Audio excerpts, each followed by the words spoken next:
من النبيين والصديقين والشهداء والصالحين وحسن أولئك رفيقا.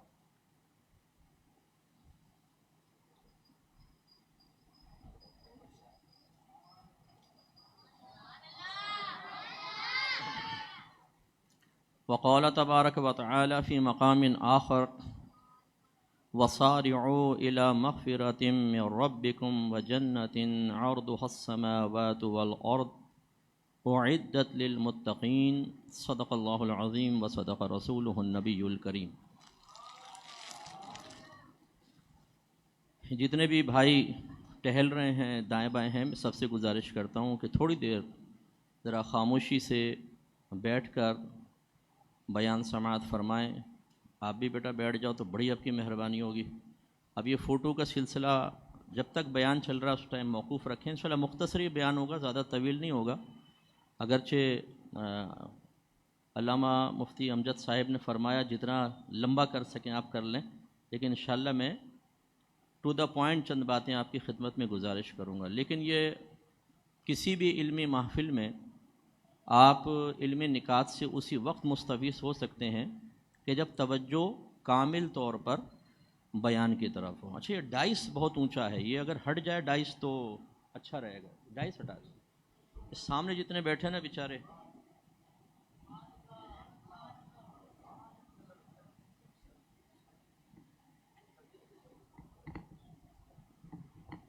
صحیح ہے.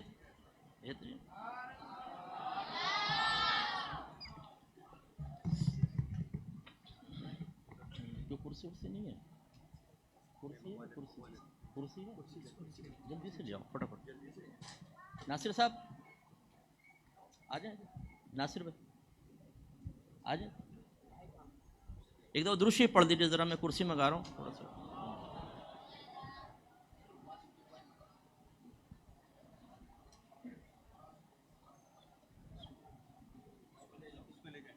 بہت اونچا تھا.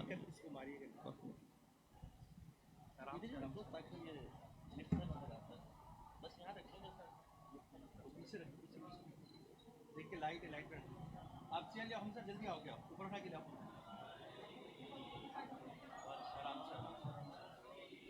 آرام سے دیکھو پیر کے.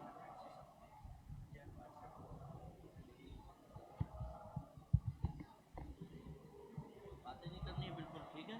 ہاں خاص طور پر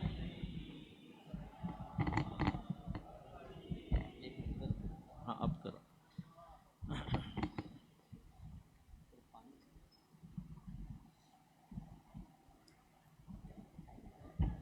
اس کو پیچھے کرو بس. ٹھیک، صحیح، چھوڑ دو. جلدی کر لو.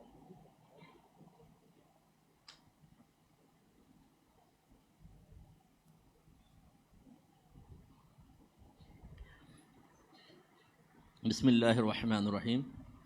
آپ کی خدمت میں 2 آیات کریمہ تلاوت کرنے کا شرف حاصل ہوا. پہلی آیت میں اللہ تبارک و تعالی نے اپنی اور اپنے رسول کی اطاعت کا فائدہ بیان فرمایا. ارشاد ہوتا ہے: وَمَن يُطِعِ اللَّهَ وَالرَّسُولَ، جس نے اللہ تعالی اور اس کے رسول کی اطاعت کی. فَأُولَٰئِكَ مَعَ الَّذِينَ أَنْعَمَ اللَّهُ عَلَيْهِمْ، تو وہ آخرت میں ان کے ساتھ ہوگا جن پر اللہ نے اپنا انعام فرمایا. من النبیین والصدیقین والشہداء والصالحین وحسن اولئک رفیقا، یعنی انبیاء علیہم السلام، صدیق، شہداء اور صالحین. اور یہ کیا ہی اچھے ساتھی ہیں. پہلے اس آیت پہ تھوڑا سا ہم کلام کر لیتے ہیں کہ اطاعت کا مطلب ہوتا ہے کسی کا حکم ماننا. اطاعت اور اتباع میں علماء نے ایک فرق یہ بیان کیا ہے، بنیادی فرق، کہ اطاعت حکم کی پیروی کرنے کو کہتے ہیں. جیسے آپ کے والد صاحب آپ کو حکم دے بیٹا پانی پلاؤ، بالکل باتیں نہیں، چھوڑ دو اس کو بیٹا، خاموش بیٹھو بالکل. تو والد صاحب اگر حکم دیں کہ بیٹا پانی پلاؤ، آپ لا کے پانی پلا دیں، یہ ہے اطاعت، آپ نے حکم مانا. اور اتباع کا مطلب یہ ہوتا ہے کہ کسی کی بغیر حکم کے پیروی کرنا، پیچھے چلنا.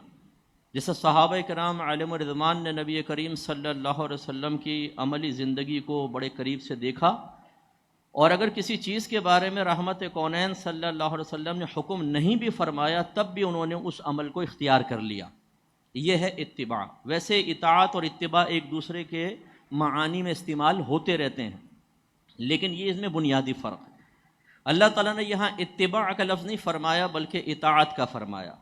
جو اللہ اور اس کے رسول کی اطاعت کرے، اس کا مطلب یہ ہے کہ جو اللہ اس کے رسول نے احکام بیان فرمائے، جو ان احکام کو پورا کر لے، اس کے لیے انعام یہ ہے کہ وہ برود قیامت نبیوں کا پڑوس پائے گا، وہ صدیقین کا پڑوس پائے گا۔ صدیق سے مراد کہتے ہیں کہ اجلہ صحابہ، جو بڑے صحابہ ہیں، اور والشہداء اور شہیدوں کا ساتھ پائے گا، اور والصالحین اس میں باقی تمام صحابہ، پھر اولیاء اعظام، علماء، مفتیان کرام، مجتہدین اور نیک مومنین، ان سب کا ساتھ پائے گا۔ اور اللہ نے پھر مدح فرماتے ہوئے فرمایا وَحَسُنَ أُولَٰئِكَ رَفِيقًا، یہ کیا ہی اچھے ساتھی ہیں۔ آپ سب کو نبیوں کا ساتھ چاہیے برود قیامت؟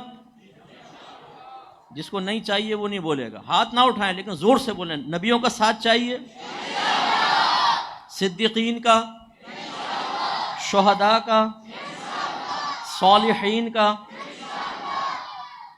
اچھا اگر کوئی کسی سے پوچھے تمہیں کروڑ پتی بننا ہے، بولے یس، تو خالی یس بننے سے بن جائے گا؟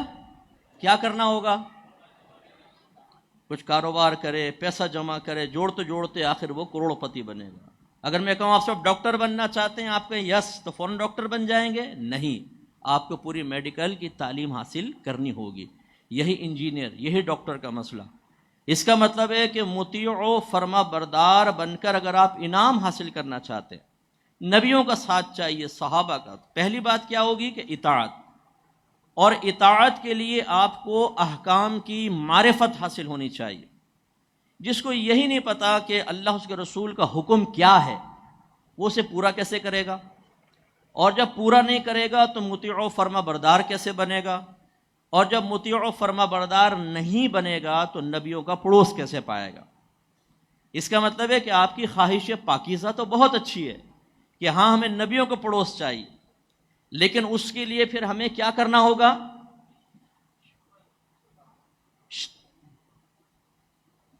بالکل نہیں، خاموش، بالکل خاموش بیٹھو، وہ جو باتیں کرے گا اس کو باہر نکال دیں۔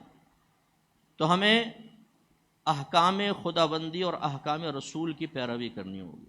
اس کا مطلب یہ ہوا کہ پہلے احکام کی معرفت چاہیے۔ احکام کا تعلق بنیادی طور پہ 3 چیزوں کے ساتھ ہم کر سکتے ہیں۔ نمبر 1، عقیدے کے ساتھ۔ ہمیں اپنے عقیدے کو درست کرنے کے احکام دیے گئے۔ اچھا، حکم بھی 2 طرح کا ہوتا ہے، ایک تو یہ کام کرو، اور ایک ہوتا ہے کوئی چیز ذکر کر دی جاتی ہے لیکن اس کی اہمیت اتنی ہوتی ہے کہ اس میں ایک حکم پوشیدہ ہوتا ہے کہ اس کو اختیار کر لو۔ قرآن نے بھی عقائد بیان کیے، میرے نبی کریم صلی اللہ علیہ وسلم نے بھی عقائد بیان کیے۔ صحابہ کرام کو اولین جو آپ کے مخاطبین تھے انہیں حکم دیا کہ اپنے عقیدے یہاں یہ درست کرو، یہ ٹھیک ہے لیکن یہاں درست کر لو۔ صحابہ کرام نے اپنے عقائد کو ٹھیک کیا۔ اس کا مطلب ہے کہ مطیع و فرما بردار ہونے کے لیے سب سے پہلے عقیدے سے متعلقہ احکام جو ہماری طرف متوجہ ہو رہے ہیں ہمیں ان کو سیکھنا ہوگا تاکہ ان پر عمل پیرا ہو۔ دوسرے احکام ہوتے ہیں جو ہمارے عمل سے تعلق رکھتے ہیں، انہیں کہتے ہیں احکام شرعیہ عملیہ۔ ایسے احکام شرعی جو ہمارے عمل سے تعلق رکھتے ہیں، اس میں عبادات آ جاتی ہیں، نماز، روزہ، حج، زکوٰۃ، قربانی، صدقہ فطر وغیرہ۔ پھر جب آپ نماز کو لیتے ہیں تو نماز میں اس کی شرائط، اس کے فرائض، واجبات، نماز کیسے فاسد ہوتی ہے، اس کی شرائط میں طہارت ہے۔ طہارت میں پھر وضو ہے، غسل ہے، حیض ہے، نفاس ہے، تیمم ہے، شرعی معذور کے احکام ہے، نجاستوں کی پہچان ہے، مختلف چیزیں پاک کرنے کے طریقے، یہ سب اس میں شامل ہوتے ہیں۔ دوسرا احکام شرعیہ عملیہ متعلق ہوتے ہیں آپ کے معمولات سے، آپ کے باہم معاملات سے، جس میں خرید و فروخت، کرائے پہ چیز کو لینا دینا۔ آپ بعض اوقات پیسہ انویسٹ کرتے ہیں، سامنے والا بھی پیسہ ملاتا ہے، یہ شرکت۔ آپ پیسہ دیتے ہیں، سامنے والے کے پاس پیسہ نہیں، وہ کہتا ہے کام میں کروں گا، آپ پیسہ ملائیں۔ آپ معاہدہ کر کے پروفٹ میں کچھ ریشو طے کر لیتے ہیں، یہ مضاربت کہلاتی ہے۔ چیز کرائے پہ لیتے دیتے ہیں، اس کو اجارہ کہتے ہیں۔ ان کے احکام ان سے متعلق ہوتے ہیں۔ ایسے ہی نکاح اور طلاق، یہ بھی باہم معاملات ہیں۔ نکاح جب آدمی کرتا ہے تو پھر بیوی کا ایک حق وابستہ ہو جاتا ہے، اولاد کا حق وابستہ ہوتا ہے، نان نفقہ شوہر کے اوپر لازم ہو جاتا ہے۔ اسی طریقے سے پھر طلاق سے متعلقہ علم سیکھنا بہت ضروری ہو جاتا ہے کہ نادانستہ طور پہ کوئی کلمہ زبان سے نہ نکل جائے۔ تو یہ سارے احکام شرعیہ عملیہ۔ تیسرا جو حکم متوجہ ہوتا ہے یا احکام متوجہ ہوتے ہیں وہ گناہ سے متعلق ہے۔ صغیرہ گناہ کیا ہے، کبیرہ گناہ کیا ہے، ظاہری گناہ کیا ہے، باطنی گناہ کیا ہے۔ گویا کہ جو انسان اپنے عقیدے کو بالکل سنوار لے، نکھار لے، احکام شرعیہ عملیہ میں سے جو بلوغت کے بعد اس کی طرف متوجہ ہو رہے ہیں، مثلا آپ بالغ ہوئے، نماز فرض ہو گئی تو اقیم الصلاۃ کا حکم آپ کی طرف متوجہ ہوگا، نماز قائم کریں۔ اسی طریقے سے رمضان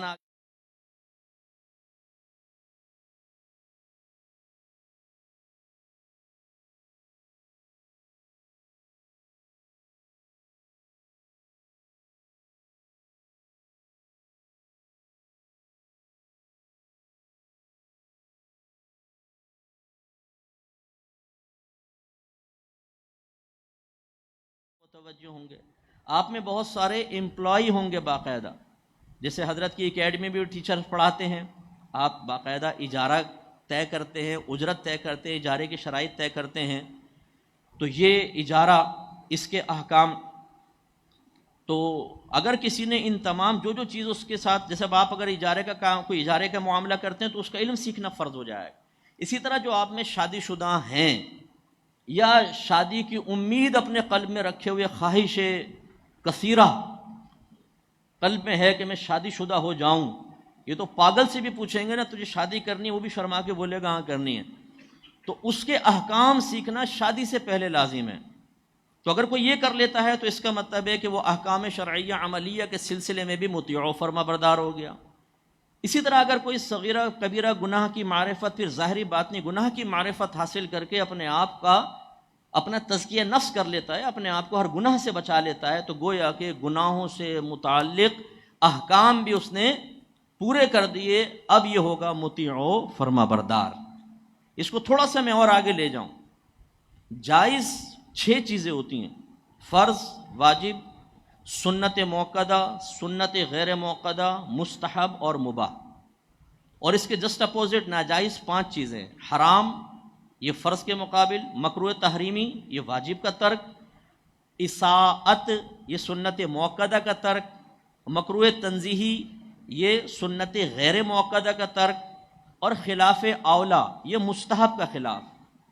ان میں سے جو پہلے 6 ہیں، فرض، واجب، سنت موقدہ، اور اس طرف حرام، مکروہ تحریمی، اساءت، اگر آپ یہ 6 چیزوں پر اچھی طرح گرپ پا لیتے ہیں عملی لحاظ سے کہ آپ فرائض پورے کر رہے ہیں، واجبات پورے کر رہے ہیں، آپ یہ سنت موقدہ پورے کر رہے ہیں، اور 3 چیزوں سے آپ بچیں، حرام، مکروہ تحریمی اور اساءت، تو یہ 6 کی 6 چیزیں عقائد میں بھی ہیں، احکام شرعیہ عملیہ سے بھی تعلق رکھتی ہیں، اور گناہوں کے معاملات میں بھی ہیں۔ بعض عقیدوں کا علم سیکھنا فرض، بعض کا واجب، بعض کا فقط مستحب ہوتا ہے۔ آپ پوچھتے ہیں جی انگوٹھے چومنا مفتی صاحب کیسا ہے، آپ علم حاصل کر رہے ہیں، فقط ایک مستحب ہے۔ جیسا عقیدہ ضروری ہوگا، جتنی اس کی اہمیت بڑھے گی اتنا ہی علم سیکھنا لازم۔ ایسے ہی احکام شرعیہ عملیہ میں فرض بھی ہیں، واجب بھی ہیں، سنت موقدہ۔ ایسے گناہوں کے بارے میں بعض گناہوں سے بچنا فرض، بعض سے واجب، بعض سے سنت موقدہ، بعض سے پھر نیچے درجہ بھی جاتا ہے، لیکن میں ان 6 کے اوپر فوکس کر رہا ہوں۔ لہٰذا فرض کر لیں کہ عقائد کے باب میں، احکام شرعیہ عملیہ کے باب میں، اور گناہوں کے معاملے میں اگر آپ فرض، واجب، سنت موقدہ پورا کر دیتے ہیں اور حرام، مکروہ تحریمی اور اساءت سے بچتے ہیں تو بس آپ ہیں مطیع و فرما بردار، اور آپ کو شرعی لحاظ سے کہا جائے گا باعمل، اور آپ کو بروز قیامت اللہ تعالیٰ کے نبیوں، صدیقین، شہداء اور صالحین کا ساتھ ملے گا۔ سبحان اللہ کہنا تو بہت آسان ہے۔ اب آیا وقت احتساب کہ ہم نے وہ احکام پورے کیے ہیں کہ نہیں کیے۔ عقائد کے باب میں فرض، واجب، سنت موقدہ، اس کے جسٹ اپوزٹ اگر عقائد کا علم نہ سیکھیں تو حرام میں ابتلا، مکروہ تحریمی یا اساءت کا ارتکاب۔ اب دو ہی صورتیں ہیں، میں پوچھوں کروڑ پتی بننا چاہتے ہیں، آپ کہیں یس، میں کہوں کوشش کریں، آپ کے مفتی صاحب کوشش کر رہے ہیں، تو ایک دن بن ہی جائیں گے۔ اور اگر آپ خالی کرسی پہ بیٹھ کر میں کروڑ پتی بن جاؤں، ہائے کروڑ پتی، اور یہ فائدہ اور وہ فائدہ، اور کریں کچھ بھی نہیں، ہاتھ پہ ہاتھ دھر کے بیٹھے ہوں، پوری زندگی بھی سوچتے رہیں، نہ آپ کروڑ پتی بنیں گے اور نہ کروڑ پتی بننے کے بعد جو آسائشیں آپ کی طرف متوجہ ہونی ہیں ان سے انتفاع کر سکیں گے۔ اس کا مطلب یہ ہوا کہ عقائد، اگر آپ کو پڑوس وغیرہ چاہیے انبیاء علیہ السلام کا، صدیقین، شہداء کا، عقیدہ ٹھیک کرنا ہوگا، اس کے احکام سیکھنے ہوں گے۔ اب آپ کہیں گے مفتی صاحب اہل سنت ہیں، عقیدہ ہمارا ٹھیک نہیں ہوگا تو کس کا ہوگا؟ بالکل صحیح بات ہے، اہل سنت ہی حق پر ہیں، لیکن اہل سنت سے سنی بنا ہے، اور سنی کسے کہتے ہیں؟ جو اہل سنت کے عقائد کا حامل ہو۔ اور اہل سنت کے عقائد دو اعتبار سے ہم دیکھتے ہیں کہ اسلام کی طرف منسوب ہونے کے اعتبار سے، ایک مسلک اہل سنت کی طرف منسوب ہونے کے اعتبار سے۔ اسلام کی طرف عقائد کو منسوب کرتے ہیں تو عقائد اسلام، اور مسلک کی طرف کرتے ہیں تو عقائد اہل سنت، کوئی معمول ہوتا ہے تو معمولات اہل سنت۔ اب میں ہمیشہ یہ بات کہتا ہوں، بعض لوگ ہو سکتا ہے اس کو اس جہت سے دیکھیں، اس نظر سے کہ مفتی صاحب بڑھ کے مارتے اور اپنی علمیت جھاڑتے، لیکن خدا کی قسم میرا مقصود سنیوں کے اندر شعور کی بیداری ہے۔ جو ہمارا ٹن ٹن سنی کہلاتا ہے نا، جو یہاں بیج لگا کر ویڈیو بنانے کے چکر میں اسٹیج پہ چڑھتا اترتا ہے، کبھی عالم کا ہاتھ چوم رہا ہے، کر رہا وہ کر رہا ہے، اور میلاد کمیٹیاں بنائی ہوئی ہیں، اور اپنے آپ کو کہتے ہیں ہم مسلک کا دفاع کرنے والے ہیں، ایسے لوگوں کو میں دعوت دیتا ہوں تو میرے سامنے آئیں، اور میں آپ سے مسلک کے بارے میں، دین اسلام کے بنیادی عقائد کے بارے میں 10 کویسچن کرتا ہوں، آپ جواب دیں۔ اگر آپ جواب دے لیں، کیونکہ وہ بہت ہی بنیادی کویسچن ہوں گے، تو میرا دل بہت خوش ہوگا کہ بھئی آپ واقعی ٹنا ٹن سنی ہیں، ورنہ صرف آپ ٹنا ٹن ہیں، سنی نہیں ہیں۔ خالی برتن کو بجائے نا شور بہت نکلتا ہے اس میں، بھرے برتن میں شور نہیں آتا۔ ہمارے بہت سارے ٹنا ٹن سنی جو ہیں صرف خالی برتن ہیں، گرجنے برسنے میں ماہر ہیں، لیکن اپنے بنیادی عقائد کے بارے میں، اسلام کے بارے میں، حتیٰ کہ اگر کوئی پوچھ لے کہ اللہ کا انٹروڈکشن پیش کرو، 2 جملوں میں اپنے اللہ کا تعارف پیش کرو۔ ایک کرسچن آپ سے کہتا ہے کون ہے تمہارا خدا، بیان کرو۔ ایک ہندو آپ سے پوچھتا ہے کہ کون ہے تمہارا خدا، بیان کرو۔ میں گارنٹی سے کہتا ہوں ہمارا مسلمان سوچ میں پڑ جائے گا کہ میں مختصر اور جامع طریقے سے اپنا رب کا تعارف کیسے پیش کروں۔ جس رب کا ساری زندگی کھاتے ہیں اس کا تعارف تک پیش نہیں کر سکتے۔ ایک کرسچن ہم سے پوچھ لے کہ اسلام کیا ہے، آپ بیان کریں ذرا، اسلام کے بارے میں وضاحت کریں تاکہ میں اسلام کی طرف مائل ہوں، تو ہمارا ایک عام مسلمان جو اپنے آپ کو ٹنڈن سنی کہنے والا ہے، اسے یہ تک نہیں پتا ہوتا کہ میں اسلام کو کیسے بیان کروں۔ ایسے ہی عقائد اہل سنت کے بارے میں، ایک صاحب نے مجھ پہ کسی چیز پر اعتراض کیا، دیکھیں جب آپ یہ کر رہے ہیں یہ مسلک اہل سنت کے خلاف۔ اب جیسے استاد صاحب نے فرمایا کہ عالم کی فضیلت عابد پر ایسی ہے جیسے میری فضیلت تمہارے کسی ادنا شخص کے اوپر ہے۔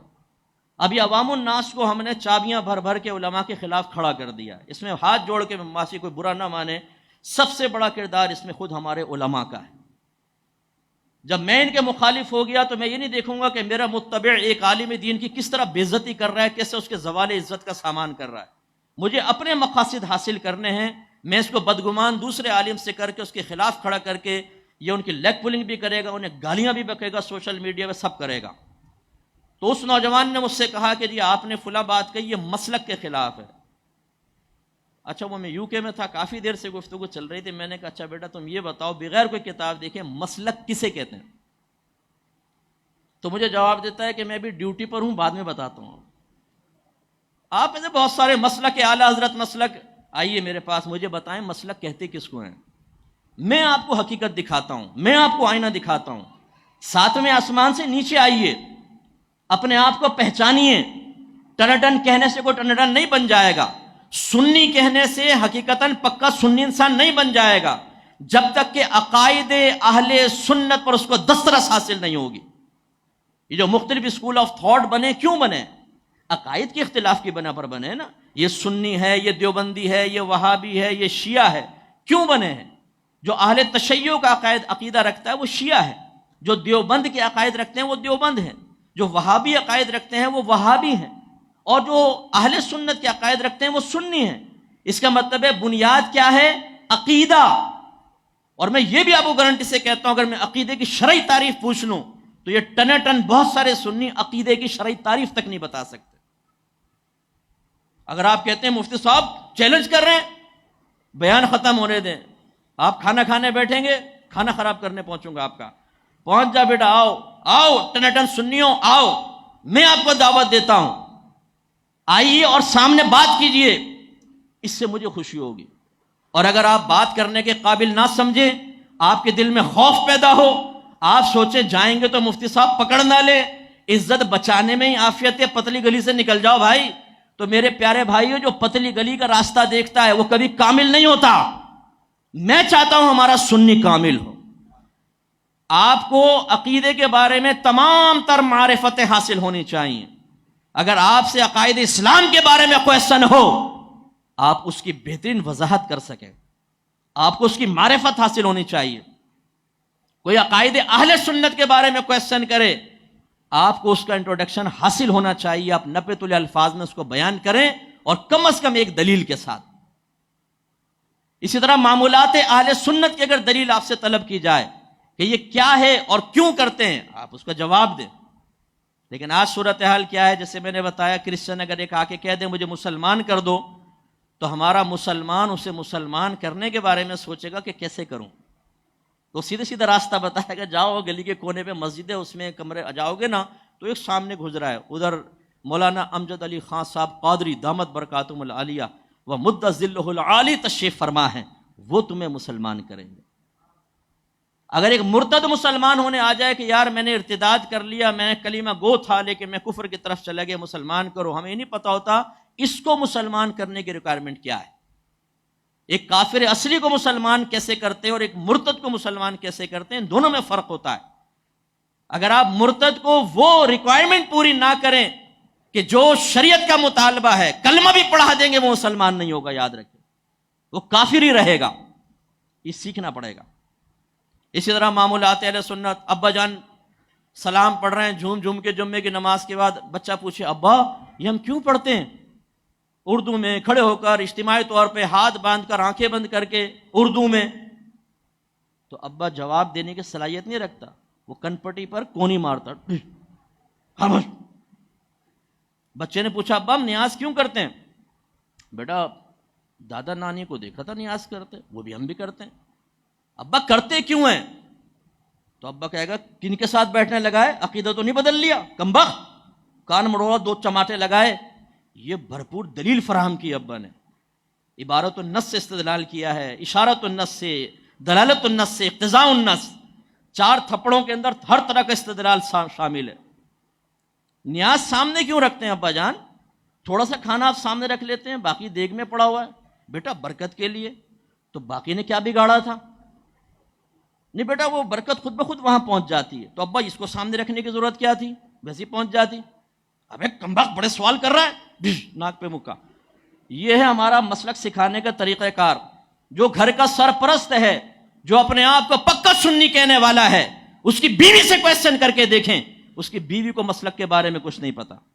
کنڈوں کی نیاز پکے گی جی مٹی کے کنڈوں میں، اس کمرے سے باہر نہیں آئے گی، اس میں پوڑیاں بنیں گی، فلا بنیں گی. بھائی کیوں کر رہے ہیں یہ آپ؟ نیاز تو جائز ہے لیکن مٹی کے کنڈوں میں ہو، اسی کمرے میں کھائی جائے گی، پوڑیاں بھی بنیں گی اور فلا بنے. کیوں؟ جب بچہ یہ کویسچن کرتا ہے تو ابا جان کے پاس، امی جان کے پاس کوئی جواب نہیں ہے. بی بی فاطمہ کی نیاز مرد نہیں کھائیں گے. یہ کسی بہت ہی پیٹو قسم کی عورت نے یہ مسلک بنایا. بی بی فاطمہ کی نیاز مرد نہیں کھائے گا. کیوں؟ ہم نے کیا بگاڑا ہے بھائی؟ بی بی فاطمہ رضی اللہ تعالی عنہ ہمارے سروں کی تاج، جگر گوشہ رسول، شہزادی کونین، ان کے تو قدموں کا پورا زمانہ کھا رہا ہے، ہم کیوں نہیں کھائیں گے بھائی؟ لیکن عورتیں کہتی خبردار نہیں، عدت ختم ہوگی، بھائی سونے کی 6 چوڑیاں بنا کر دے گا، ایک نے مجھ سے کویسچن کیا، ہمارے خاندان میں رواج ہے عدت ختم ہوتی ہے تو بھائی سونے کی 6 چوڑیاں بنا کر دے گا، ایک جوڑا بھی لازم ہے، عدت ختم ہوگی نکل کے بھائی کے گھر میں جائیں گی، وہاں سے جوڑے کا ڈھاکہ مار کے واپس کلٹی. ارے ابھی تو عدت ختم ہوئی ہے، سوگ ختم ہوا ہے، آپ نے فوراً ہی عدت سوگ ختم ہوتی ہے حملہ کر دیا. مسئلہ کیا ہے؟ پتہ ہی نہیں ہے، اپنی چیزیں بنا رکھی.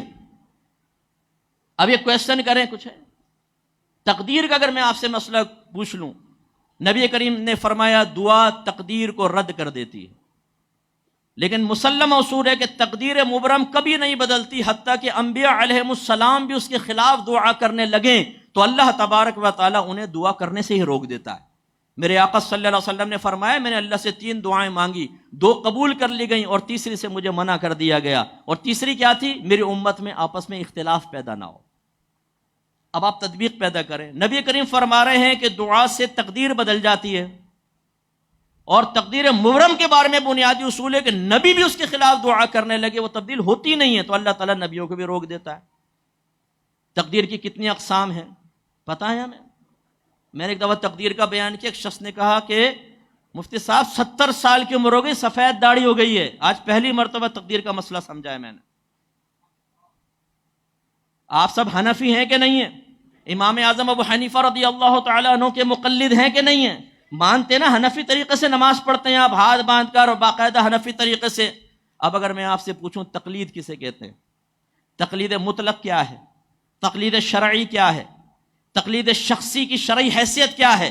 کیوں ایک امام کی پیروی کرنا واجب ہے، جبکہ ہمارا مقولہ یہ ہے کہ چاروں ائمہ حق پر ہیں، پھر بھی آپ پر امام اعظم یا کسی ایک مجتہد کی پیروی کرنا واجب ہے؟ کیوں؟ یہ آپ کو جواب آنا چاہیے. جب آپ کا بچہ اسکول جائے گا، کالج جائے گا، یونیورسٹی جائے گا اور ایسے لوگوں کی صحبت میں رہے گا جو تقلید کے منکر ہیں، اور وہ آپ کے بچے سے کویسچن کریں گے، بچہ آ کے آپ سے کہے گا کہ آپ نے مجھے حنفی بنایا ہے، جواب دیجئے کہ کیوں ہم احناف میں سے ہیں. ابا کہے گا بیٹا مجھے تو پتا نہیں، کام دھندے سے فارغ ہو تو میں بتاؤں کہ حنفی کون ہوتا ہے اور کیوں ہوتا ہے؟ بیٹا کرتا رہے جو کر رہے ہیں بس. ابا کو کچھ نہیں پتا. اسی طریقے سے احکام شرعیہ عملیہ کا معاملہ دیکھ لیں. عقیدے کا تو معاملہ ہی ہے، اب عقائد پر آ جائیں. اپنے گھر میں جائیے گا، اپنے گھر کی خواتین سے، والدہ ہوں، بھابھی ہوں، بیٹی ہوں، بہن ہوں، کویسچن کیجیے گا بتاؤ کپڑا پاک کرنے کا شرعی طریقہ کیا ہے؟ دیوار پہ بچہ پیشاب کر دے اس کو پاک کرنے کا طریقہ کیا ہے؟ شیشے والی ٹیبل پہ بچہ پیشاب کر دے کیسے پاک ہوگا؟ بیڈ کے اوپر بچہ گدے پہ پیشاب کر دے، گدے کو پاک کرنے کا شرعی طریقہ کیا ہے؟ کارپیٹ پہ بچہ پیشاب کر دے، اس کو پاک کرنے کا طریقہ کیا ہے؟ اگر آپ کے گھر کی بہنیں جواب دیں گی، کچھ کی دیں گی جنہوں نے سکھایا ہے. میں یہی شعور بیدار کرنا چاہ رہا ہوں کہ ہم نے سکھایا نہیں ہے، لہذا اگر آپ کے گھر کی بہنیں جواب دے دیں تو فقیر کو آ کے بتائیے گا میں بہن کو تحفہ بھیجوں گا انشاءاللہ. نہیں پتا کچھ، بس یہ لیا بچے کے پوتڑے اٹھائے، شوہر کے احتلام والی شلوار اٹھائی، کپڑوں پہ حیض لگا ہوا ہے وہ اٹھایا، سارے واشنگ مشین میں ڈالے. اور اب میں پاؤڈر کا نام لے لیتا ہوں، خواہ خواہ اس کی مطلب تشہیر ہو جائے گی. فلاں پاؤڈر ڈالا، گھمایا اور کہا دیکھا اس کا کمال. اس کو دھویا، یوں پھٹکارا اس کو، قریب شوہر گزر رہا تھا اس پہ ناپاک چھینٹیں گئیں، ہوا لگی ٹھنڈی ٹھنڈی، کہا اللہ تجھے خوش رکھے آباد رکھے. پورا ناپاک ہونے کے بعد دعائیں دیتا ہے کہ اللہ تجھے خوش رکھے آباد رکھے، اور اسی ناپاک کپڑوں کے ساتھ وہ جا کے نمازیں پڑھ رہا ہے، عید پڑھ رہا ہے. یعنی اللہ اس کے رسول نے جو احکام بیان فرمائے وہ بیکار بیان فرمائے. اطاعت ہوگی کیسے؟ پڑوس ملے گا کیسے جب تک احکام نہیں سیکھیں گے؟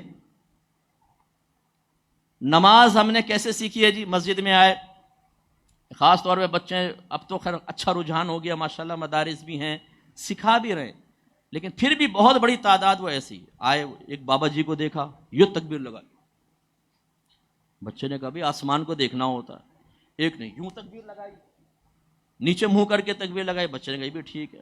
ایک نے یہ کی، یہ وہ سینے کی ورزش جو ہے نا اچھی ہوتی ہے، ذرا تھوڑا سا سینہ چوڑا ہوتا ہے، یہ ایک نے یہ کر کے فوراً بس سیدھا ہاتھ باندھ لیا. ایک نے پہلے چھوڑا پھر ہاتھ باندھ لیا. بچے کو نہیں پتا کہ اس میں سے سنت طریقہ کیا ہے. وضو خانے پر پہنچے، ایک بابا کو دیکھا، پھوکے مار مار کے وہ وضو کر رہا تھا، یہ بھی صحیح. ایک کو دیکھو یہیں سے ڈال کے ہلکا سا آواز سے نہیں آتے مسجد، ہلکا سا پانی ڈالا. ایک کو دیکھو یہاں سے ڈال رہا ہے، ایک کو دیکھا منہ دھو لیا، ہاتھ دھو لیے، پھر یہ بھائی کیا کر رہا ہے بھائی؟ بچوں کو کچھ نہیں پتا ہوتا یہ کیا کر رہا ہے. اچھا یہ تو پھر بھی دیکھ دیکھ کے چلو خلاف سنت ہی سیکھ لیا، چونکہ بابا جی غسل سامنے تو کرتا نہیں، بچوں کو کیا پتا کیسے کرے گا. ہمارے نوجوانوں کو یہ تک نہیں پتا کہ غسل کے واجب ہونے کے 5 اسباب کون سے ہیں، اور فرض غسل کس طریقے سے اترے گا، فرض غسل کیسے اترے گا یہ نہیں پتا ہوتا، اکثر نوجوانوں کو نہیں پتا. اسی طریقے سے آپ میں سے بہت سارے تاجر ہیں، دکان کھول لیجیے، ھذا من فضل ربی بھی لگا دیا، چلنے لگی تو ماشاءاللہ کا بڑا سا بورڈ بھی لگایا، زوجہ نے ایک جوتا دیا بچے کا نا، وہ بھی لٹکا دیا سائیڈ میں تاکہ وہ لٹکتا رہے، گاڑی کے اندر دیکھا تاکہ نظر نہ لگے. کہیں سے ثابت نہیں ہے، جوتا نظر بچائے گا نا. اور وہ کالا سا ریبن باندھ دیا. اچھا بچوں کے پیٹ کھول گئے، یہ وہ کراس بنا دیتے ہیں بالکل سلیب کی طرح، بولتے اب اس کو نظر نہیں لگے گی. کہاں سے آیا طریقہ کار؟ میں اس کو ناجائز نہیں کہہ رہا ہوں. اچھا کوئی یہاں ٹکا لگا دے گا بچے کے، کوئی یہاں ٹکا لگائے گی ماں، بہت اچھا لگ رہا ہے. کہاں سے ثابت ہے؟ کچھ پتہ نہیں. تو اب یہ دکانوں کے اندر کچھ نہیں پتا. بعض اوقات آپ کو پتہ ہے ملاوٹ جائز ہوتی ہے، بالکل جائز، حاصل ہونے والا نفع بالکل طیب، اور بعض اوقات ملاوٹ حرام ہوتی ہے اور حاصل ہونے والا نفع حرام ہے. دونوں طرح کے احکام موجود ہیں، سیکھنا ہوگا. کتنے آپ میں سے ایسے ہیں جو دکاندار ہیں لیکن آپ نے کوئی شرعی احکام سیکھے خرید و فروخت کے؟ آپ اپنا مکان کرائے پر دیتے ہیں، آپ رکشے میں بیٹھتے ہیں، ٹیکسی میں بیٹھتے ہیں، کیا آپ نے احکام سیکھے یا اجارے کے کیا احکام ہیں؟ آپ میں ماشاءاللہ بہت سارے ڈیوٹی کر رہے ہیں، جاب کرتے ہیں، آپ نے اس کے احکام سیکھے کہ اگر میں کسی ادارے کو جوائن کرتا ہوں تو میں اجیر خاص ہو گیا ہوں، میرے لیے اجرت کس وقت لینا مکمل طور پر جائز ہوگا؟ جیسے ضمناً ایک مسئلہ عرض کر دیتا ہوں کہ اگر آپ کسی کو امپلائی رکھتے ہیں اور آپ نے کام کا کوئی معیار متعین کر لیا کہ اعلیٰ درجے کا کرنا ہوگا، تو اجرت کے مستحق اسی وقت ہوں گے جب اعلیٰ درجے کا کریں گے. اوسط کریں گے، ادنا کریں گے، سیلری حرام. اور اگر کچھ طے نہیں ہوا تو خیر الامور اوسطها، تمام کاموں میں بہتر ان کا درمیانہ ہے، کم از کم مڈل تو پڑھانا ہی ہوگا یا جو بھی کام ہے کرنا ہی ہوگا. اب ٹیچر کے ہم لے لیتے ہیں، چلے مثال، بہت اعلیٰ پڑھائے، اگر اسی طرح اجارہ طے ہوا ہے تب وہ سیلری کا مستحق، اگر نہیں طے ہوا تو کم از کم درمیانے درجے کا. اب اگر وہ ادنا درجے کا پڑھائے تو سیلری حرام ہے. اب یونیورسٹی، کالج، اسکولز، کوئی ٹیچر بیٹھا ہو تو ناراض نہ ہو، میں آپ کا نہیں کہہ رہا ہوں، آپ اگر اچھے ہیں تو ناراض ہونے والی بات ہی نہیں، میں تو ان کا کہہ رہا ہوں جو ایسے ہیں. ٹیچرز اب بعض اوقات اسکول، کالج، یونیورسٹی میں اچھا نہیں پڑھاتے ہیں، سطحی قسم کا پڑھاتے ہیں، اور سیلری کس کی لے رہے ہیں؟ اوسط درجہ پڑھانے کی کم از کم اجرت کے مستحق ہی نہیں ہے. کیوں ادنا درجے کا پڑھا رہے ہیں؟ کیونکہ ٹیوشن سینٹر، شکیل یار خان ٹیوشن سینٹر، اپنا ٹیوشن سینٹر کھولا ہوا ہے، وہاں اگر اچھا پڑھا دیں گے تو یہ آباد کیسے ہوگا؟ اچھا ہے نا، ایجوکیشن کے مختلف مقامات پہ برکتیں ہوتی ہیں، یہ بھی آباد رہے، یہ بھی آباد رہے. اب ان سے پوچھیں کہ آپ ٹیچر ہیں، آپ جب سطحی قسم کا پڑھائیں گے، اسٹوڈنٹ سامنے بیٹھا ہوا ہے، وہ فون پہ بات کر رہی ہے، اللہ اس کی ساس کو مار دے، نندوں کو تو بیڑا غرق کر دے، وہ آدھا گھنٹہ اسی میں چل رہی ہے باتیں، بچے سامنے بیٹھے ہوئے ہیں، پڑھائی نہیں رہی مس. تو خلاصہ کلام یہ ہے کہ یہ سیکھنا ہوگا نا. اسی طرح آپ میں سے بہت سارے شوہر نامدار ہیں ماشاءاللہ، شادی کا بڑا شوق ہوتا ہے، امی تصویر دکھائے، یہ نہیں بھائی، یہ نہیں بھائی، یہ نہیں، ہاں یہ کچھ لگ رہی ہے، مشاہبت اس کی فلاں ہیروئن کے ساتھ، بس امی یہ نہیں تو کوئی بھی نہیں. شادی ہو گئی صاحب ماشاءاللہ، 1-2 سال میں اللہ نے برکت عطا فرمائی اور بچے بھی ہو گئے، نوکری بھی اچھی لگی ہوئی ہے، بس اس کے بعد اور کچھ سیکھنے کی ضرورت نہیں، اور کچھ سمجھنے کی ضرورت نہیں. بعض کہتے ہیں مفتی صاحب بہت پرسکون زندگی الحمدللہ، حالانکہ مومن کی زندگی میں سکون کبھی بھی نہیں ہو سکتا. اپنے آپ کو اگر آپ نے پہچاننا ہو آپ مومن کامل ہیں یا نہیں ہیں تو مولا علی کرم اللہ وجہ الکریم کو دیکھیے. اگر کچھ دن ایسے گزر جاتے کہ آپ کی طرف اللہ کی طرف سے کوئی آزمائش متوجہ نہ ہوتی تو آپ گھبرا جاتے اور آپ فرماتے ہو سکتا ہے کہ ہم سے کوئی خطا ہو گئی ہے کہ اللہ تعالیٰ کوئی مصیبت نہیں دے رہا، کوئی آزمائش نہیں آ رہی. یہ نہیں کہ آپ آزمائش کو مانگیں، لیکن کامل مومن وہ ہوتا ہے کہ وہ اس دنیا کو قید خانہ تصور کرتا ہے اور قید خانہ محسوس ہوتا ہے. یہ نہ کرو، وہ نہ کرو، یہ نہ دیکھو، وہ نہ دیکھو، یہ دیکھ سکتے ہو، یہ سن سکتے ہو، یہ نہیں سن سکتے، یہ سوچ سکتے ہو، یہ نہیں سوچ سکتے، یہ چھو سکتے ہو، یہ نہیں چھو سکتے، اس مقام پہ جا سکتے ہو، یہاں جانا حرام ہے، اس سے دوستی کرنا ناجائز، اس سے دوستی کرنا بالکل جائز، اس طریقے سے کماؤ جائز، اس طریقے سے کماؤ تو حرام. جب ان چیزوں کی رعایت کرتے ہیں نا تو پھر آدمی واقعی دنیا مومن کے لیے قید خانہ. آپ کا گھر جنت کیسے بنا ہوا ہے؟ وہ اس لیے بنا ہوا ہے کہ بیوی فجر میں سوتی رہے، شوہر کو حیا شرم نہیں ہے، جوان اولاد سوتی رہے، باپ اسے کہنے کے لیے تیار نہیں ہے کیونکہ وہ خود بے عمل ہے، وہ فجر میں سوتا ہے، وہ ظہر کی نماز قضا کرتا ہے، سگریٹیں وہ پی رہا ہے، ماں بہن کی گالیاں وہ دے رہا ہے، فحش چیزیں وہ دیکھ رہا ہے، کس منہ سے اپنی اولاد کو منع کرے؟ تو دنیا تو پھر جنت میں بنے گی محسوس ہوگی. کوئی پابندی نہیں ہے، نہ نماز، نہ روزہ، نہ حج، نہ زکوٰۃ، کچھ بھی نہیں. مصعب بڑی پرسکون زندگی ہے. ذرا ایک دفعہ حقوق زوجین کورس کر لیں، اس کے بعد آپ لرز جائیں گے، گھبرا جائیں گے کہ یہ شادی کوئی نفسانی خواہش پورے کرنے کا ذریعہ نہیں ہے. ارے بھائی،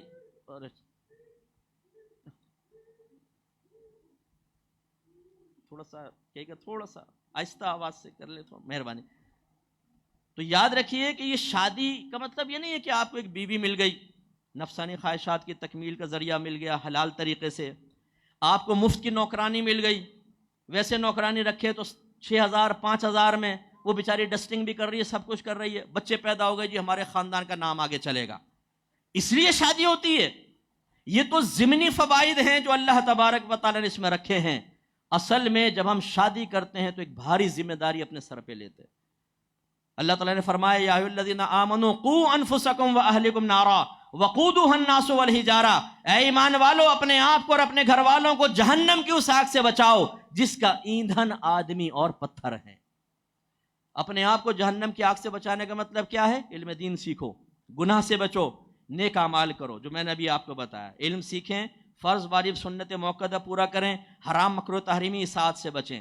گھر والوں کو جہنم کی آگ سے بچانے کا طریقہ کیا ہے؟ انہیں علم دین سکھائیں، انہیں نیکی کا حکم کریں، انہیں برائی سے روکیں. نہیں کریں گے، سرکشی کا راستہ اختیار کریں گے تو یاد رکھیے آپ کے نبی نے ارشاد فرمایا کلکم راعٍ وکلکم مسئول عن رعیتہ، تم میں سے ہر شخص نگہبان ہے، تم میں سے ہر شخص سے بروز قیامت اس کے ماتحت کے بارے میں سوال کیا جائے گا. پھر ارشاد فرمایا مرد اپنے گھر پر حاکم ہے، اس سے اس کے بیوی بچوں کے بارے میں سوال ہوگا. تیار رہیے گا جو شوہر حضرات یہاں بیٹھے ہیں، آپ کو کھڑا کیا جائے گا، آپ سے پوچھا جائے گا بیوی کو عقیدہ سکھایا تھا، احکام شرعیہ عملیہ سکھائے تھے، گناہوں کی معرفت دی تھی کہ نہیں، اور تم نے خود یہ سیکھا تھا کہ نہیں جواب دے سکیں گے تو پھر یاد رکھیے کہ جو اللہ نے فرمایا یا ایھا الذین آمنوا قوا انفسکم واہلکم نارا وقودها الناس والحجارہ، اپنے آپ کو گھر والوں کو جہنم کی اس آگ سے بچاؤ جس کا ایندھن آدمی اور پتھر ہے. یہ اشارہ ہے اس طرف کہ جس شوہر نے اللہ اس کے رسول کے احکام کو فراموش کر کے صرف ذاتی لذات اور ملنے والے فائدوں کو ہی نکاح کا مقصد سمجھا، اس کا انجام یہ ہو سکتا ہے. اسی طرح گناہوں کی معرفت، ہمیں کچھ پتہ نہیں ہوتا، باطنی گناہ کے بارے میں پوچھ لیں، ہاں بھائی بتاؤ، وہ مقولہ ہم سنتے ہیں جی غصہ حرام ہے کہ نہیں؟ غصہ حرام ہے. اگر کوئی عالم دین بھی غصہ کریں گے نا تو کان میں کہیں گے حضور آپ پہ غصہ زیب نہیں دے رہا، یہ حرام ہے. ارے بھائی اگر غصہ مطلقاً حرام ہوتا تو میرے آقا صلی اللہ علیہ وسلم کی بارگاہ میں حاضری کا شرف کیسے حاصل کرتا؟ ایک صحابی نبی کریم صلی اللہ علیہ وسلم کی ہر بات کو لکھ لیا کرتے تھے. کسی نے کہا نہ لکھا کرو، سرکار مختلف حالتوں میں ہوتے ہیں، کبھی خوشی کی حالت ہے، کبھی جلال کی حالت ہے. انہوں نے لکھنا چھوڑ دیا. میرے آقا نے کچھ دن بعد ان سے پوچھا کہ آپ پہلے لکھتے تھے اب کیوں نہیں لکھ رہے؟ انہوں نے عرض کیا رسول اللہ یہ وجہ ہے، وہی بیان کی. میرے آقا صلی اللہ علیہ وسلم نے فرمایا لکھ لیا کرو، اس لیے کہ حالت جلال میں بھی میری زبان سے سوائے حق کے اور کچھ نہیں نکلتا. حضرت عمر فاروق رضی اللہ تعالیٰ عنہ جلالی صحابی معروف ہیں، حضرت موسیٰ علیہ السلام کا جلال معروف ہے. جب آپ کوہ طور پر گئے توریت لینے کے لیے، پیچھے سامری نے گوشالہ کی پوجا پہ لگایا، ہارون علیہ السلام کو مقرر کر کے گئے تھے، واپس آئے تو اپنی امت کو بت پرستی کرتے دیکھا. قرآن کہتا ہے آپ نے اپنے بھائی کی داڑھی پکڑ لی. اس سے معلوم ہے اس زمانے میں بھی ایک مشت کم از کم داڑھی تھی، تبھی ہاتھ میں آئی. چھوٹی سے رکھیں گے تو ہاتھ میں نہ آتی. اللہ تعالیٰ نے ثابت فرما دیا، یہ ضمناً اشارہ ہے، خیر میں یہاں سے وجوب ثابت نہیں کر رہا ہوں ایک مشت داڑھی کا، کہ ایک مشت تھی تو موسیٰ علیہ السلام کے ہاتھ میں آئی. آپ نے جلال میں داڑھی پکڑ لی اور فرمایا میں تمہیں چھوڑ کر گیا تھا، تم نے میری امت کو کیوں نہیں بت پرستی سے روکا؟ انہوں نے کہا کہ اے میری ماں کے بیٹے، یہ پیار والا لفظ اس لیے کہا تھا کہ ماں کا ذکر سن کے دل نرم ہو جائے. کہا اے میری ماں کے بیٹے، وجہ اس کی یہ ہے کہ سامری نے بہکا دیا تھا، میں نے بہت منع کیا لیکن انہوں نے اطاعت نہیں، تو آپ نے داڑھی چھوڑی. تو جلال بری چیز نہیں ہے. اب یہ جو کہتے ہیں غصہ حرام ہے، اب غصہ تو ایک قلبی کیفیت کا نام ہے. آپ کو فرق پیدا کرنا ہوگا. جو نبیوں کو غصہ آیا، صحابوں کو آیا، اس کا مطلب ہے وہ غصہ کوئی اور ہے. جس پر حرمت کا حکم ہو رہا ہے وہ غصہ کوئی اور ہے.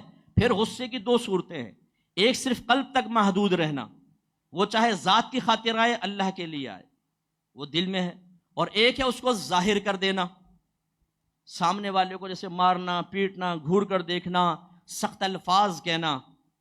کون سا غصہ دل میں رکھنا واجب، ظاہر کرنا حرام؟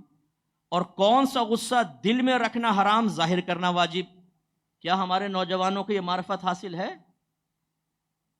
ہم تو اپنے ذاتیات کی خاطر غصے میں کہتے ہیں تیرا بھائی بڑا غصیلا ہے بابا. کوئی ایک بات کہتا ہے 7 نسلیں کھنگال دیتا ہوں، کوئی ایک گالی دیتا ہے 7 گالی دیتا ہوں، بیوی کو جو بول دے ناک پہ گھونسا مارتا ہوں. تیرا بھائی بڑا غصے والا ہے، ہم سے غصہ برداشت نہیں ہوتا بھائی. ارے بھائی غصہ حرام ہے. کون سا؟ تو یہ معرفت ضروری ہے. لالچ بری بلا آہے، ہم نے سندھی میں ایک سبق پڑھا تھا، لالچ بری بلا آہے. اب لالچ کیا ہمیشہ بری بلا ہے؟ نہیں، نیکیوں کا لالچ تو بہت اچھا ہوتا ہے، اسے بری بلا کیسے کہہ سکتے ہیں آپ؟ بدگمانی حرام ہے کہ نہیں؟ بولیے.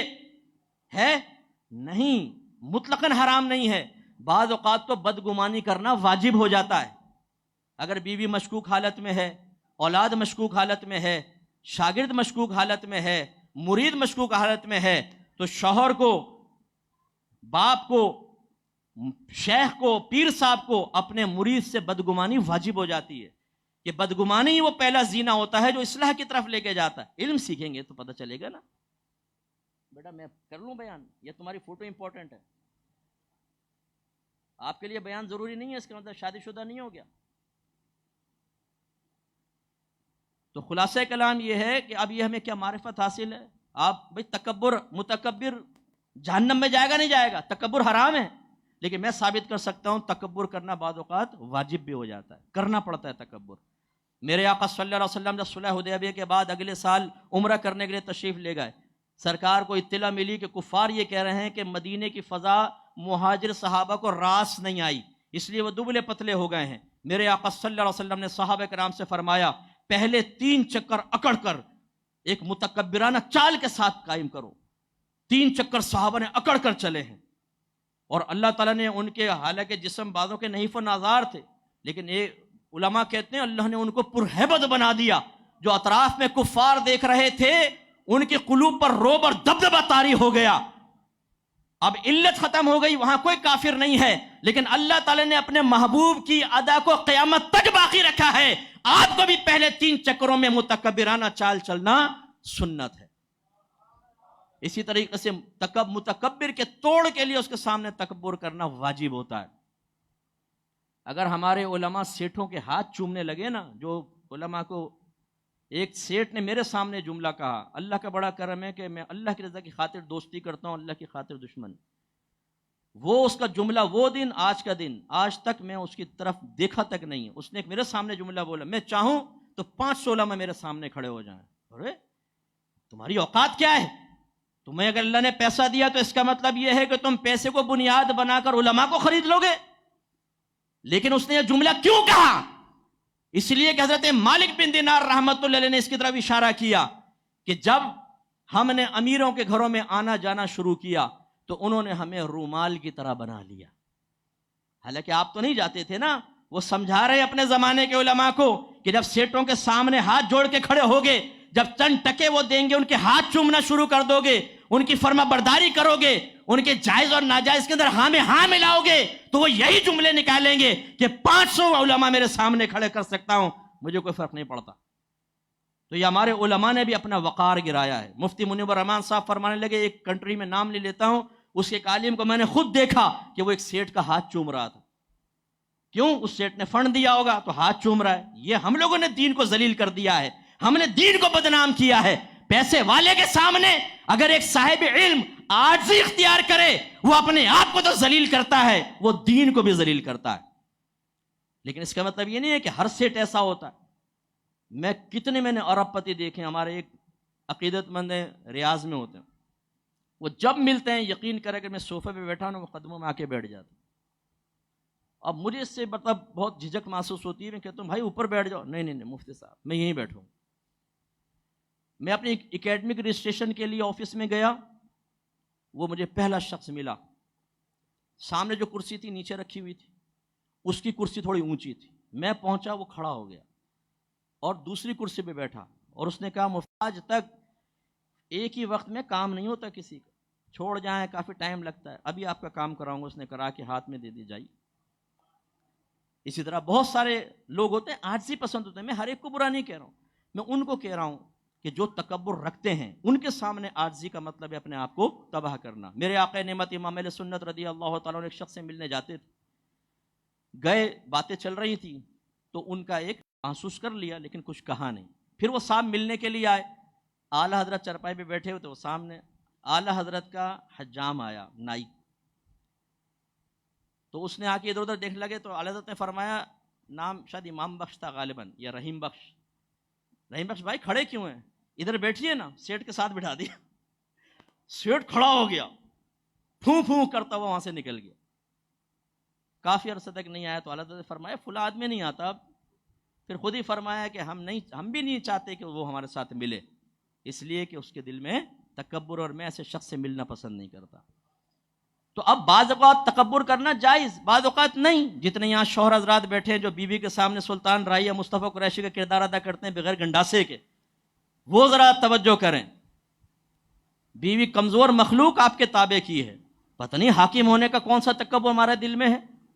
آخری خطبوں میں نبی کریم نے انتہائی امپورٹنٹ باتیں کی, اس میں یہ امپورٹنس بیان فرمائی کہ اللہ تبارک و تعالیٰ نے ایک کمزور مخلوق کو تمہارے تابع کیا ہے, تم ہمیشہ اللہ تبارک و تعالیٰ کے ان کے معاملے میں ہمیشہ اپنے اللہ سے ڈرتے رہنا.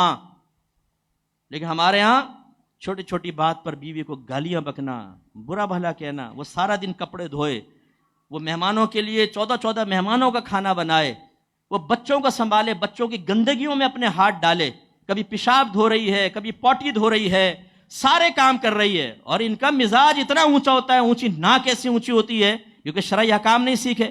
یہ پتہ ہی نہیں کہ بھائی بیوی کے سامنے تکبر کرنا بھی حرام ہے, اسے حقیر سمجھنا حرام ہے, اس کو اپنے بچوں کے سامنے ذلیل کر دینا, اپنی ماں بہن کے سامنے ذلیل کرنا, مہمانوں کے سامنے ذلیل کرنا آپ کے لیے بہت آسان ہے, لیکن میدان محشر میں اس کا جواب دینا بہت مشکل ہے. یہ تکبر تو بیوی کے لیے بھی اللہ تعالیٰ پسند نہیں فرماتا, غلط ہے. تو اسی طریقے سے اور باطنی گناہ, پھر ظاہری گناہ ہی لے لیں. اگر ہم پوچھیں جھوٹ کسے کہتے ہیں تو اس کی شرعی تعریف, اچھا جھوٹ کی جائز صورتیں کون سی ہیں, ناجائز کون سی ہیں. اسی طرح ظلم کسے کہتے ہیں, کب ظلم کی ظاہری صورت جائز, کب حرام. اسی طریقے سے غیبت کسے کہتے ہیں. بعض اوقات غیبت کی کچھ صورتیں ایسی ہیں کہ غیبت کرنا واجب ہو جاتا ہے. اس لیے عوام دیکھیں جو جملہ ہے نا, ہمارے اکابرین نے فرمایا اگر عالم گناہ کبیرہ کرتا بھی نظر آئے لیکن وہ بعمل, آپ کے بعمل عالم ہے, بعمل ایک صاحب علم پیر صاحب ہیں, آپ نے عرصہ دراز تک مشاہدہ کیا, اب آپ دیکھ رہے ہیں وہ کسی گناہ کبیرہ کو کر رہا ہے, تو فرماتے ہیں واجب ہے کہ اس سے حسن ظن قائم رکھیں. اب جیسے غیبت کی مثال, غیبت کی جائز صورتیں بھی ہیں. اب دو عالم بیٹھ کر باتیں کر رہے ہیں, اچھا ہماری ادھوری تبلیغ نے بھی بڑا نقصان پہنچایا ہے نا. فرض کر لیں کہ یہ ادھورا مبلغ ہے یہ پہنچ گئے صاحب ایک جگہ، ہے نہیں یہ تو بڑا کامل عالم ہے بھائی، میں سیکھتا ہوں ان سے ماشاءاللہ، ہیں میرے شاگرد لیکن میں ان سے بہت کچھ سیکھتا ہوں۔ تو آپ نے ایک بیان سنا، کوئی تبلیغ کر رہا ہے، اس نے کہا کہ بھائی دیکھو غیبت حرام ہوتی ہے، قرآن کہتا ہے اپنے مسلمان بھائی کی غیبت کرنا ایسا جیسے مردہ بھائی کا گوشت کھانا۔ بس اتنی بات بیان کی، جوازی صورتیں بیان نہیں کہ آپ کے ذہن میں فٹ بیٹھ گئی۔ اچھا غیبت کہتے کس کو ہیں صاحب؟ اس نے کہا بھائی غیبت ہوتی ہے پیٹھ پیچھے مسلمان بھائی کی وہ برائی جو اس کی ذات میں موجود ہے وہ بیان کر دینا۔ آپ نے سیکھ لیا، جوازی صورت بیان نہیں کی۔ اب دو عالم آپس میں گفتگو کر رہے ہیں اور وہ جوازی صورت کے ساتھ کر رہے ہیں اور غیبت کر رہے ہیں بظاہر، لیکن ہے جوازی صورت۔ اب یہ صفت تقوی کا پیکر جس کو تقوی کا ہیضہ سر تک چڑھ چکا ہے، وہ آ کے کہتا ہے یار ان علماء سے تو ہم ہی اچھے ہیں، کیا ہوا؟ شکیل صاحب غیبت کر رہے تھے ذہن کے ساتھ مل کے۔ اچھا تم نے سنا؟ ہاں۔ اس کے بعد تو میں نے ہاتھ ملانا ہی چھوڑ دیا، پیچھے نماز بھی نہیں پڑھتا ہوں، جو اعلانیہ غیبت کرے اس کے پیچھے نماز پڑھ سکتے ہیں؟ دوسرا کہتا ہے بالکل ٹھیک کہا بھائی، یہ امام اعظم وقت کا وہ امام شافعی، دونوں نے کہا ہاتھ ملاؤ بابا، نماز پڑھنا چھوڑ دی۔ ارے بھائی پہلے سیکھو تو صحیح، ایک عالم سے غیر ضروری بدگمانی حرام ہے، گناہ کبیرہ ہے، آپ احتساب نہیں کر سکتے ہیں، ہو سکتا ہے وہ کس رنگ میں ہے، وہ کون سی جوازی صورت پر عمل کر رہا ہے، آپ کو کیا پتا؟ لیکن ہمارے اندر وہ ہمت و جرت پیدا کر دی گئی ہے، جس عالم کو ذلیل کرنا ہو چوراہے پہ کر لو، جس عالم کو ذلیل کرنا ہو سوشل میڈیا پر بیٹھ جاؤ اور اس کی ایسی کی تیسی کر دو۔ یہ ہمت کس نے فراہم کی ہے؟ اسٹیجز پہ بیٹھے ہوئے لوگوں نے ہمت فراہم کی ہے۔ اسٹیجز پر بیٹھ کر ماں بہن کی گالیاں جب ایک عالم کو دی جائیں گی، برا بلا کہا جائے گا، اس کی عزت کو تار تار کیا جائے گا، تو پھر عوام الناس میں تو ہمت پیدا ہوگی۔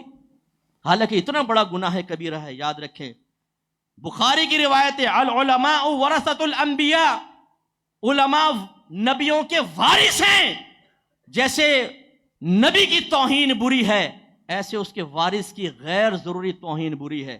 اسی لیے اعلیٰ حضرت فرماتے ہیں کہ اگر کسی عالم کی توہین اس کے علم کی وجہ سے کی جائے، انسان دائرہ اسلام سے خارج ہو جائے گا، کافر ہو جائے گا۔ اب عوام کو یہ کیا پتا کہ ترازو میں کتنا مجھے تولنا ہے اور کیا میں کس طرح بیلنس قائم کرنا ہے، انہیں نہیں پتا ہوتا۔ میرا مرکز عقیدت ان کے خلاف ہے، بس میں ان کی چھتیے چھڑی کر دوں گا، رہے نام سائیں کا، اس کی عزت ایسی خراب کروں گا کہ چھوڑوں گا نہیں، منہ دکھانے کے قابل نہیں رہے گا۔ بھائی خدا کا خوف کرو، سوشل میڈیا پر بیٹھ کر اپنے کی بورڈ پر چند انگلیاں چلانا یہ آپ کے لیے بڑا آسان ہے، لیکن اگر آپ نے کسی عالم دین کو صحیح مسئلہ سمجھے بغیر ذلیل اور بے عزت کیا تو میدان محشر میں اللہ تعالیٰ کھڑا کرے گا، عالم سامنے ہوگا اور اللہ تعالیٰ فرمائے گا اس عالم سے اپنے اس بے عزتی کا بدلہ لو، اور پھر وہ عالم چھوڑے گا تو نہیں۔ ہو سکتا ہے اللہ تعالیٰ توفیق دے دے، وہ کہے جا تجھے شہزادی کونین کے صدقے بخش دیا جا، لیکن یہ بھی تو ہو سکتا ہے وہ کہیں کہ نہیں، گستاخ عالم کو نہیں بخشوں گا، لا نیکیاں نکال، نیکیوں سے حساب پورا نہیں ہوگا تو اس عالم کی اگر کوئی خطائیں ہوں گی تو اس کے نام اعمال میں ڈال دی جائیں گی۔ تو میں نوجوانوں سے گزارش کرتا ہوں، نہ صحابہ کرام کی شان میں گستاخی کریں، نہ کسی کا ساتھ دیں، نہ اہل بیت اطہار کی شان میں گستاخی ہونی چاہیے، کسی کا ساتھ نہ دیں۔ آپ ان اختلافات کی نوعیت نہیں سمجھ سکتے ہیں، یہ علماء کا کام ہے، اور اگر علماء مجھ طالب علم کو تھوڑی سی بھی عزت دیں اور ہماری لاج رکھیں تو خدا را یہ تمام اختلافات ٹیبل ٹاک کے ذریعے حل کریں، اور حل نہ ہوں تو آپ کو اپنا مسلک مبارک، ان کو اپنا مسلک مبارک، لکم دینکم ولی دین، تمہارا دین تمہارے لیے، میرے دین میرے لیے، تم یہ عقیدہ رکھو، میدان معاشر میں دیکھ لیں گے، میرا عقیدہ یہ ہے، میں میدان معاشر میں دیکھ لوں گا، میں جواب دے ہوں۔ ٹیبل ٹاک کریں، یہ نہ کریں کہ ہر بات کو اسٹیج پر لے کر آئیں، ہر بات کو سوشل میڈیا پر ڈالیں۔ ہمارے یہ بچے اختلافات کی نوعیت نہیں سمجھتے ہیں۔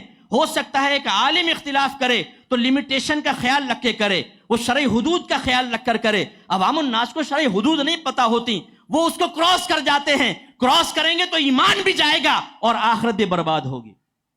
صحابہ کرام وہ ہستیاں ہیں کہ ابھی پیدا بھی نہیں ہوئے، اللہ تعالیٰ نے ازل سے اعلان فرما دیا رضی اللہ عنہم ورضوا عنہ، اللہ ان سے راضی، وہ اللہ سے راضی۔ حالانکہ اللہ تعالیٰ جانتا ہے کہ آگے کیا کیا آپس میں معاملات ہونے والے ہیں، اس کے باوجود ازل سے اعلان کر رہا ہے اللہ ان سے راضی، وہ اللہ سے راضی، اللہ ان سے راضی۔ ہمارے پیٹ میں مروڑے اٹھ رہی ہوں، بھائی تباہ ہو جائیں گے۔ یہ بتائیں اگر آپ طاقت رکھتے ہو، آپ کا بچہ باہر کھیل رہا ہو، ایک آدمی آج گھما کے ایک تھپڑ مارے آپ کے بیٹے کے منہ پر، تو آپ اسے جیب سے 500 کا نوٹ نکال کر دیں گے؟ بہت اچھا مارا یار، آواز آئی ہے، مزہ آ گیا، یہ کہیں گے آپ؟ کیا کریں گے؟ وہی جو کرتے رہے، یہ بولے نا وہی جو کرتے رہے، پکڑ لیں گے، یہ پوچھیں گے نہیں میرے بیٹے نے کیا کیا، تو نے مارا کیسے؟ ہوگا کہ نہیں ہوگا؟ اس کا مطلب یہ ہوا وہ بچہ آپ کا محبوب تھا، کسی نے آپ کے محبوب کو تکلیف پہنچائی تو آپ کو تکلیف پہنچائی، اور آپ جب تکلیف میں ہوئے تو آپ نے انتقام کی قدرت رکھنے پر انتقام لیا۔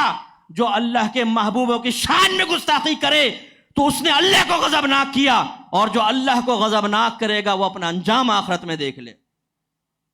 اس لیے گناہوں کی معرفت حاصل کرنا بہت ضروری، لیکن اس میں بھی ہم صفر۔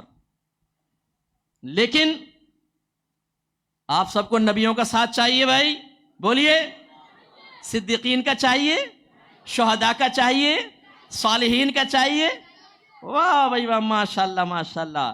لیکن احکام سیکھنے کی طرف آئے، یہ نہیں چاہیے۔ احکام پر عمل پیرا ہوں وہ علماء ہی کریں۔ اگر اب میں نے ایک دفعہ ایک جگہ شادی ہال میں، لوگ عقیدت میں کھانا زیادہ ڈال دیتے ہیں، اب میں منع کرتے رہتا ہوں، سمجھتے ہیں مفتی صاحب عاجزی کر رہے ہیں، پلیٹ بھر دی۔ اب جتنا بھائی بھوک ہے اتنی تو کھاؤں گا میں، وہ کھا کے باقی میں نے چھوڑ دیا۔ میں گھر آ گیا، کسی نے اس پلیٹ کی پہلے پکچر کھینچی نا، اور پھر مجھے واٹس ایپ پہ بھیج کے کہا جب علماء کا یہ حال ہے خلاف سنت طریقے سے کھانے کا تو عوام کیا کرے گی؟ بتائیے۔ یعنی اسے یہ نہیں پتا کہ اب میرے لیے مزید ایک لقمہ کھانا یہ مکروہ میں جائے گا، اگر اور زیادہ کھا لوں گا تو مکروہ تحریم میں بنے گا، بیماری کا سبب بنے تو حرام کے درجے تک بھی پہنچ سکتا ہے۔ اگر کھانے میں چکنائی ہو تو یاد رکھیں اس کو پورا صاف کرنا خلاف سنت اور مکروہ ہے، خاص طور پہ جس کو کولیسٹرول ہو اس کے لیے تو چکنائی صاف کر کے کھانا یہ زہر کھانے کے برابر ہے۔ وَلَا تُلْقُوا بِأَيْدِيكُمْ إِلَى التَّهْلُكَةِ۔ اب یہ شکیل صاحب نے کہا کہ بھائی میرا وزن تھوڑا سا بڑھ رہا ہے، میں مسلسل ڈائٹنگ پر ہوں، واک بھی کر رہا ہوں، اس میں چکنائی بہت ساری، قورمے میں آپ کو پتا ہے کہ مسالہ کم، چکنائی ایسی جیسے اس میں ناک بند کر کے ڈبکے لگا لو اور تیرتے ہوئے آگے نکل جاؤ۔ اب انہوں نے وہ چھوڑ دیا، آپ نے فوراً پکچر کھینچی۔ جب مفتی شکیل صاحب کا یہ حال ہے امت کا کیا ہوگا؟ اسی لیے تو امت راہ راست پر نہیں ہے، چکنائی چھوڑ کے چلا گیا۔ ارے بھائی مر جائے کیا وہ؟ چکنائی کھا کے مرے گا؟ اسی طریقے سے پتی یہ سخت نقصان کا باعث ہے، نکوٹین بہت زیادہ ہوتا ہے۔ آپ نے چائے پینی چاہیے، اتنی ساری پتی آپ نے اسے بھی پورے اندر اتار لی، یہ کہاں سے سنت ہو گیا بھائی؟ یہ تو خلاف سنت ہے۔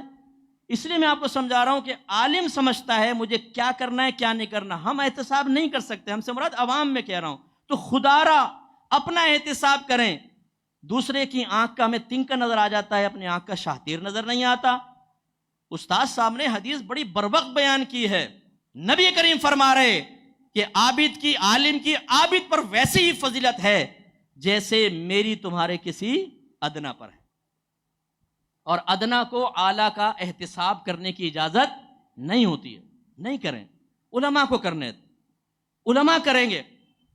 آپ بتائیے اگر ایک بیٹا یہ کہے مفتی صاحب، اب ایک بیٹے نے مجھ سے کوشچن کیا، میرے ماں باپ نماز نہیں پڑھتے تو مجھے غصہ آتا ہے، میں پھر ان کو ڈانٹتا ہوں ڈپٹتا ہوں اور میری آواز بہت تیز اور اونچی ہو جاتی ہے، کیا میں صحیح کر رہا ہوں؟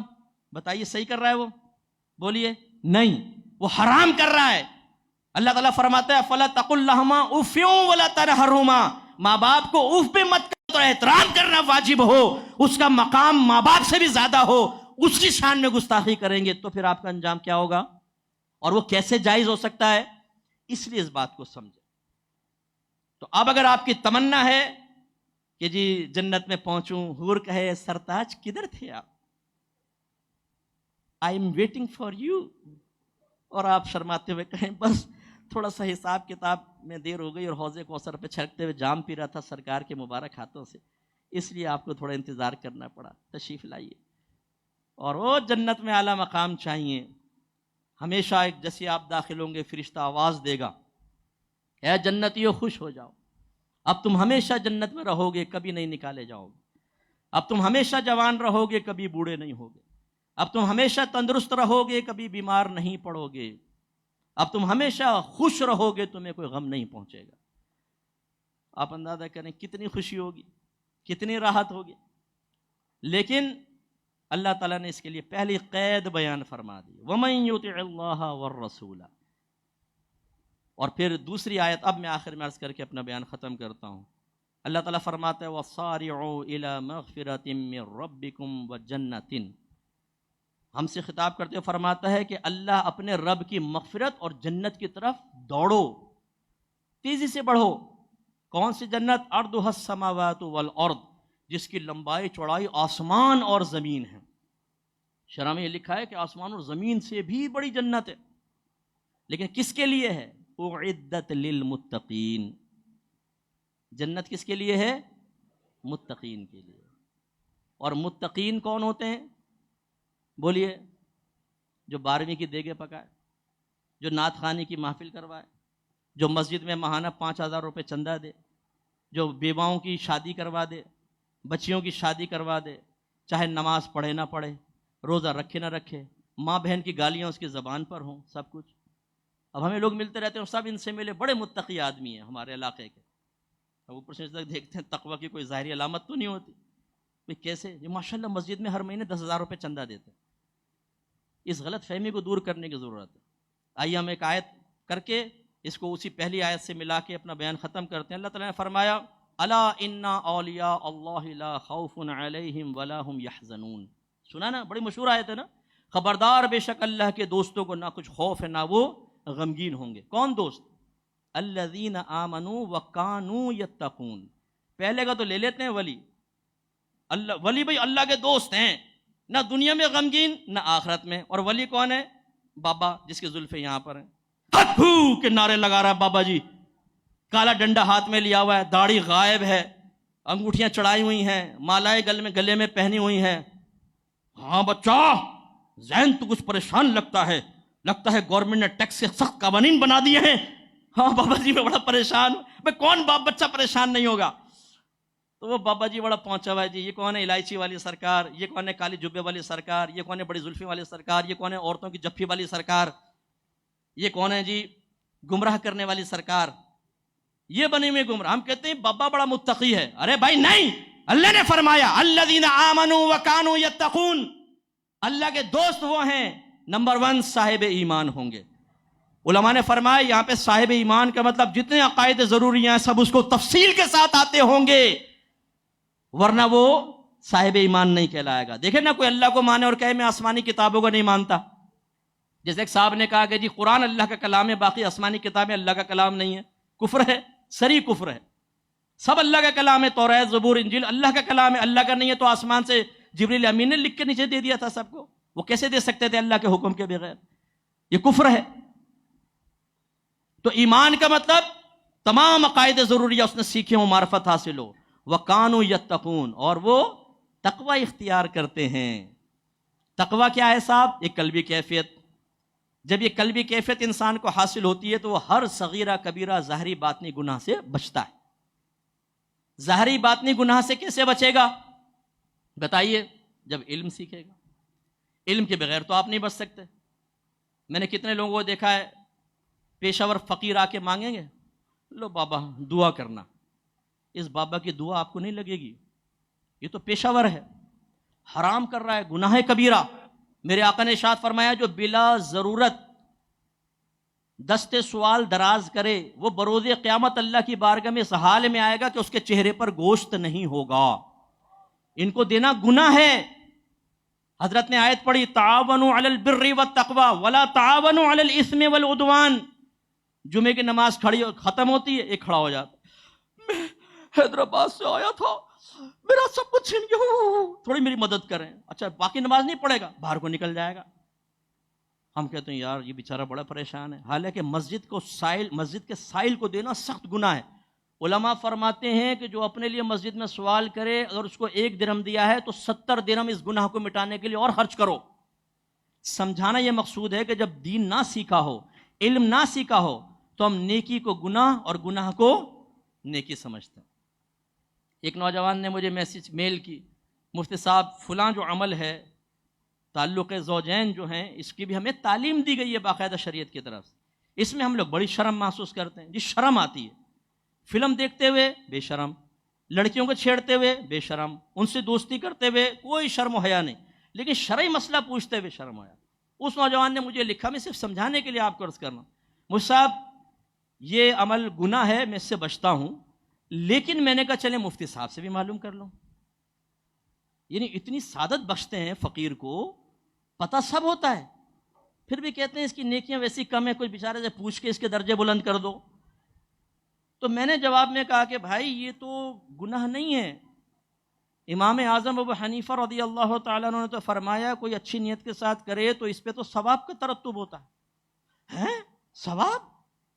اچھا چلو جی، ابھی تو تم گناہ کہہ رہے تھے، 2 منٹ میں پلٹی کھا گئے تم. تو بیٹا خاص طور پر نوجوانوں، اگر اس فقیر کی بات نہیں مارے تو ساری زندگی پلٹی کھاؤ گے، اور پھر مرنے کے بعد تو پلٹی کھانی ہے جنازے کے تخت کے اوپر، اور پھر قبر میں جو پلٹیاں ہوں گی وہ بہت خطرناک ہوں گی، اور پھر میدان معاشر میں اگر اللہ ناراض ہوا اس سے زیادہ خطرناک. اور اللہ نہ کرے، اللہ نہ کرے، اللہ نہ کرے کہ میرا کوئی سنی بھائی یا بہن جہنم میں جائے، لیکن اگر اللہ نے جہنم میں ڈال دیا وہاں کی پلٹیاں اس سے کہیں زیادہ سخت ہیں. اس لیے میں آپ سے گزارش کرتا ہوں، نتیجہ کیا نکلا؟ جنت میں جانا ہے، انبیاء کا ساتھ چاہیے، تقوی اختیار کرنا ہے، اولیاء کی طرح بننا ہے، تو ہمیں علم سیکھ کر اسے اپنے اوپر نافذ کرنا ہوگا. اور یہ ادارہ اسی علم کو عام کرنے میں کوشاں ہے. حضرت نے میرے بارے میں بتایا کہ مفتی صاحب نے یہ خواہش کا اظہار کرتے رہتے تھے کہ میں چاہتا ہوں کہ میں مروں تو 500 علماء کھڑے ہوں. بس 4,500 انہوں نے کم کر دیے، باقی اور کچھ نہیں کیا. 4,500. میں کہتا تھا میری خواہش ہے میں مروں تو 5,000 عالم میری جگہ کھڑا ہو. میری خواہش یہ. اللہ نے میرے اس خواب کی تعبیر دکھائی. یہ دیکھیں چہرے دیکھیں ان بچوں کے، یہ ہماری اکیڈمی سے فارغ شدہ ہیں، اور ابھی تو پودا لگا ہے، ابھی تو پھل آنا شروع ہوا ہے. آپ دیکھیں انشاءاللہ باغ، 1 باغ 2 باغ 3 باغ، اور ان کے پھل، پھر ان کی گٹلیاں، اور ان کے پھل کیسے لگتے ہیں. کوئی تکبر نہیں، کوئی غرور نہیں، لیکن مجھے اللہ کی رحمت سے امید ہے انشاءاللہ کہ عنقریب فیوچر میں جس عالم دین کو دیکھیں گے انشاءاللہ اس کا کسی نہ کسی جہت سے تعلق الفرقان اسکالرز اکیڈمی سے بھی ہوگا. باقی یہ کہ خدا نہ خواستہ کسی کو ڈیگریڈ کرنا مقصود نہیں، بہت اچھے اچھے لوگ کام کر رہے ہیں. میں اپنی ایک بات آپ کو بتا رہا ہوں، ہماری خواہش کیا ہے؟ عالم بنے، مفتی بنے، اور اس کے لیے ہم نے کوشش کی ہے کہ موجودہ دور کے تقاضوں کو اپنے پیش نظر رکھیں. مثلا یہ درس نظامی 25 سال کا ہوا کرتا تھا، جس کو اس کی تاریخ پتہ ہو تو اگر چاہیے تو مجھ سے لے لیجیے گا، میں آپ کو دے دوں گا. 25 سال کا. پھر مصروفیات بڑھیں تو اس کو 18 سال پہ لے آئے، پھر اور مصروفیات بڑھیں تو 12 سال پہ لے کر آئے، پھر اور تنگی فرصت سامنے آئی تو کچھ مضامین وغیرہ نکال کر اس کو 8 سال پر لے آئے. اب 8 سال کا عمومی جگہ پر درس نظامی ہوتا ہے، اور 2 سال میں تخصص الفقہ ہوتا ہے، یہ ہو گئے کل 10 سال. میں نے گناہ کبیرہ یہ کیا کہ 8 سے اس کو 6 سال پہ، 10 سے 6 سال پہ لے آیا. 5 سال میں درس نظامی اور 1 سال میں مفتی کورس. جب میں نے یہ کیا تو ابھی بھی خیر میں سنتا رہتا ہوں بہت سوں سے طنز مارتے رہیں گے، اور شروع میں تو بہت مجھ پہ اٹیک ہوئے، بہت اٹیک. یہ بچوں کا بیڑا غرق کر رہا ہے، 8 سال کی چیز 5 سال میں کیسے دے سکتے ہیں، یہ کیسے ہو سکتا ہے.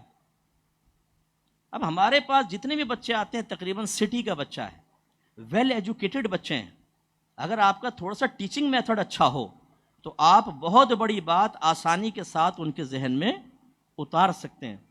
اور میں اپنے شاگردوں کو کہتا ہوں بیٹا کریٹو مائنڈ بنو، سارا فیض اکابرین کا ہے، لیکن آپ ٹیچنگ میتھڈ کو تھوڑا سا چینج کر کے اگر موجودہ دور کے مصروف نوجوان کو پڑھا لو تو اسے کوئی گناہ کبیرہ نہیں ہے.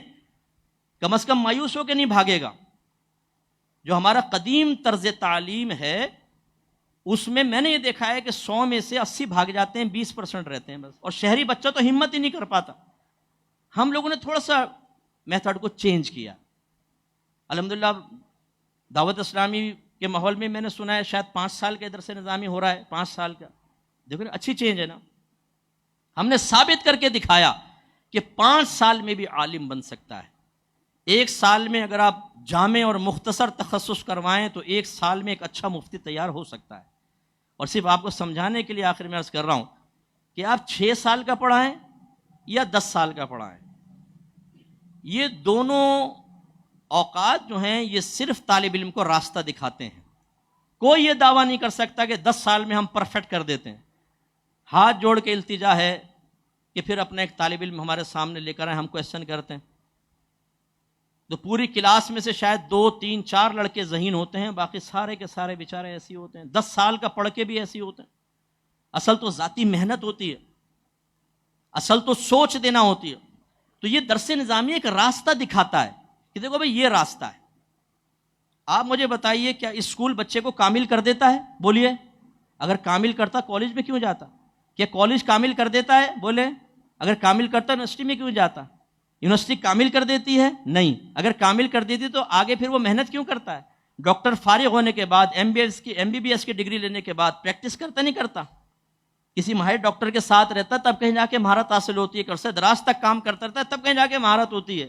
کالج میں ہو یونیورسٹی میں ہو کوئی بات نہیں، ہمارے ادارے میں ہو جائے دینی ادارے کے اندر تو لو بھی یہ کیا بات ہوئی. یہ نہیں ہوتا. تو ہم نے کوشش یہ کی ہے ٹیچنگ میتھڈ کو تھوڑا سا چینج کر کے ہم نے اس جو راستہ دکھایا جا رہا تھا جس کو ہمارے اکابرین 25 سال سے 8 سال تک لے کر آئے، ہم نے اس راستہ دکھانے کو 5 سال کے اندر کر دیا. اب یہ آپ ہی کے یہ تیار شدہ ہے. یہ بچہ ریموٹ سے پڑھ کر آیا تھا، تخصص انہوں نے مجھے سعادت بخشی، تھوڑا میرے سامنے بیٹھے اور مجھے بہت کچھ سکھا کر گئے. اسی طرح بہت سارے بچے ہیں، آپ بٹھا لیں سامنے اور پھر مقابلہ کر کے دیکھ لیتے ہیں. کسی لحاظ سے کم تو بتائیں. ہم ہمیشہ سوچ دیتے ہیں دیکھیں دارالعلوم میں جو پڑھایا گیا یہ کافی نہیں ہے، یہ ہو گیا، اب اس کو بنیاد بنا کر آپ کو مسلسل محنت کر کے اپنے آپ کو عروج اور کمال تک پہنچانا ہے. بچے پہنچاتے ہیں اپنے آپ کو. اس لیے یہ خدشہ آپ کے ذہن میں اگر ہے کہ نہیں 10 سال والا پڑھوں گا تو میں امام اعظم بن جاؤں گا اور یہ 6 سال والا پڑھوں گا تو پھر میں بالکل سطحی قسم کا عالم بنوں گا، ایسا نہیں ہے. میں آپ کو دعوت دیتا ہوں سنڈے کو ہماری اکیڈمی میں آئیں. میں نے ایک کورس لانچ کیا، ایک تجربہ، فرسٹ تجربہ ہے میرا، سمجھ لیں 2 بجے سے لے کر 5 بجے تک عالم مفتی کورس. 8 سال اس کے رکھیں، 8 سال. صرف اونلی سنڈے کلاس ہوتی ہے 3 گھنٹے کی. دینی طالب علم کا داخلہ ممنوع ہے. Doctor, professor, banker, house wife, job کرنے والے یہ لوگ آتے ہیں اور آ کے دیکھیں میری کتنی بڑی کلاس ہے الحمدللہ. 100-150 سے ابو ہے اور یہ 4تھا سال چل رہا ہے، اب ختم ہوگا، 5واں سال اسٹارٹ ہوگا. 4 سال سے پڑھ رہے ہیں. اگر کچھ سمجھ میں آ رہا ہے تو پڑھ رہے ہیں نا بھائی جان، سمجھ میں آ رہا ہے تو پڑھ رہے ہیں نا. جہاں مفت میں تعلیم ملتی ہے وہاں پر بھی اگر تعلیم صحیح نہ ہو تو طالب علم 1 مہینے میں چھوڑ کے بھاگ جاتا ہے، بھائی ٹائم ضائع ہو رہا ہے. میرے پاس تو فیس دے کے پڑھ رہے ہیں اور 4 سال گزر چکے ہیں. اس کے بعد تیسری کلاس، پھر دوسری، پھر پہلی، اور اس سال نیا بیچ آئے گا. تو کہنے کا مطلب یہ کہ ٹیچنگ میتھڈ اگر آپ اچھا کر لیں، یہی بچے جن میں جو انجینئر بیٹھے ہیں، ڈاکٹر ہیں، پروفیسر ہیں، یہ عالم اور مفتی بن سکتے ہیں. اور میں آپ سب سے کہوں گا بنیں، خدارہ بنیں. ہم ہر جگہ نہیں پہنچ سکتے. آپ یونیورسٹی میں ہیں، آپ کالج میں ہیں، آپ بزنس کرتے ہیں، اگر آپ ڈاکٹر ہیں، ہاسپٹل میں ہیں، میں ہر جگہ نہیں جا سکتا. آپ علم سیکھیں. علم سیکھنے کے بعد آپ عالم بھی ہوں، ڈاکٹر بھی ہوں، انجینئر بھی ہوں، عالم بھی ہوں، آپ پروفیسر بھی ہوں، عالم بھی ہوں، آپ بزنس مین بھی ہوں، عالم بھی ہوں. بہت اچھی بات. ایسے ہماری اکیڈمی میں بہت لوگ آئے جو بزنس بھی کرتے ہیں، ماشاءاللہ عالم بھی ہیں، علم سیکھا ہے، فتوی کی صلاحیت ان میں بیدار ہوئی ہے. تو جتنے نوجوان یہاں ایسے بیٹھے ہیں کہ جو ایک فرق سمجھتے ہیں، یہ بھی میں نے لاہور میں بیان کیا اور میں نے بالکل حقیقت بات کی کہ آپ میں سے بھی ایسے بیٹھے ہوں گے کہ اگر ان سے پوچھیں افتاء کسے کہتے ہیں، وہ بولیں گے اجنبی لفظ ہے. مفتی کسے کہتے ہیں، بولیں گے ہمیں نہیں پتہ، یہ اجنبی سا ورڈ ہے ہمارے لیے. دارالفتاء کسے کہتے ہیں، وہ بتا نہیں سکتے. ہم نے ایک بڑا فرق کر لیا ہے. ہمیں اگر کوئی مسئلہ معلوم کرنا ہو، ہمیں فتویٰ، تحریری فتویٰ لینا ہو، ہمیں نہیں پتا ہوتا ہمیں جانا کہاں ہے. اتنے ہم دین سے اور علماء کے طبقے سے دور ہو گئے. اور بڑی معذرت کے ساتھ میں یہ جملہ کہوں گا، بہرحال لوگ ناراض بھی ہو جاتے ہیں، کاش ہمارے اداروں میں ٹیچنگ میتھڈ کو تبدیل کیا جائے. ہمارے دینی اداروں میں شہری بچہ کیوں نہیں آتا؟ اس کی معقول کوئی وجہ تو ہوگی، اس وجہ کو تلاش کرے نا. ایک صاحب میرے پاس آئے، نام نہیں لیتا ہوں، بڑے ادارے کے محتمم تھے. انہوں نے کہا مفتی صاحب آپ فیس لیتے ہیں تب بھی آپ کے پاس بچے آتے رہتے ہیں جاتے نہیں، ہم مفت میں پڑھاتے ہیں سب کھلاتے پلاتے ہیں لیکن ہمارے پاس وہ تعداد نہیں ہے، کیوں؟ میں نے کہا حضرت آپ تربیت کا اہتمام کریں۔ کہہ لیں گے مفتی صاحب پھر سرپرستی کریں، آپ تربیت کر دیں۔ میں نے کہا اگر آپ سعادت بخشتے ہیں میں انشاءاللہ حاضر ہو جاؤں گا۔ کہنے لگے طالب علموں کو کب جمع کرنا ہے؟ میں نے کہا طالب علموں کو نہیں، ٹیچرز کو کب جمع کرنا ہے یہ پوچھیے آپ۔ ہمارا ٹیچر جب ایک تربیت یافتہ ہوتا ہے تو پھر وہ اچھے انداز سے تعلیم دیتا ہے۔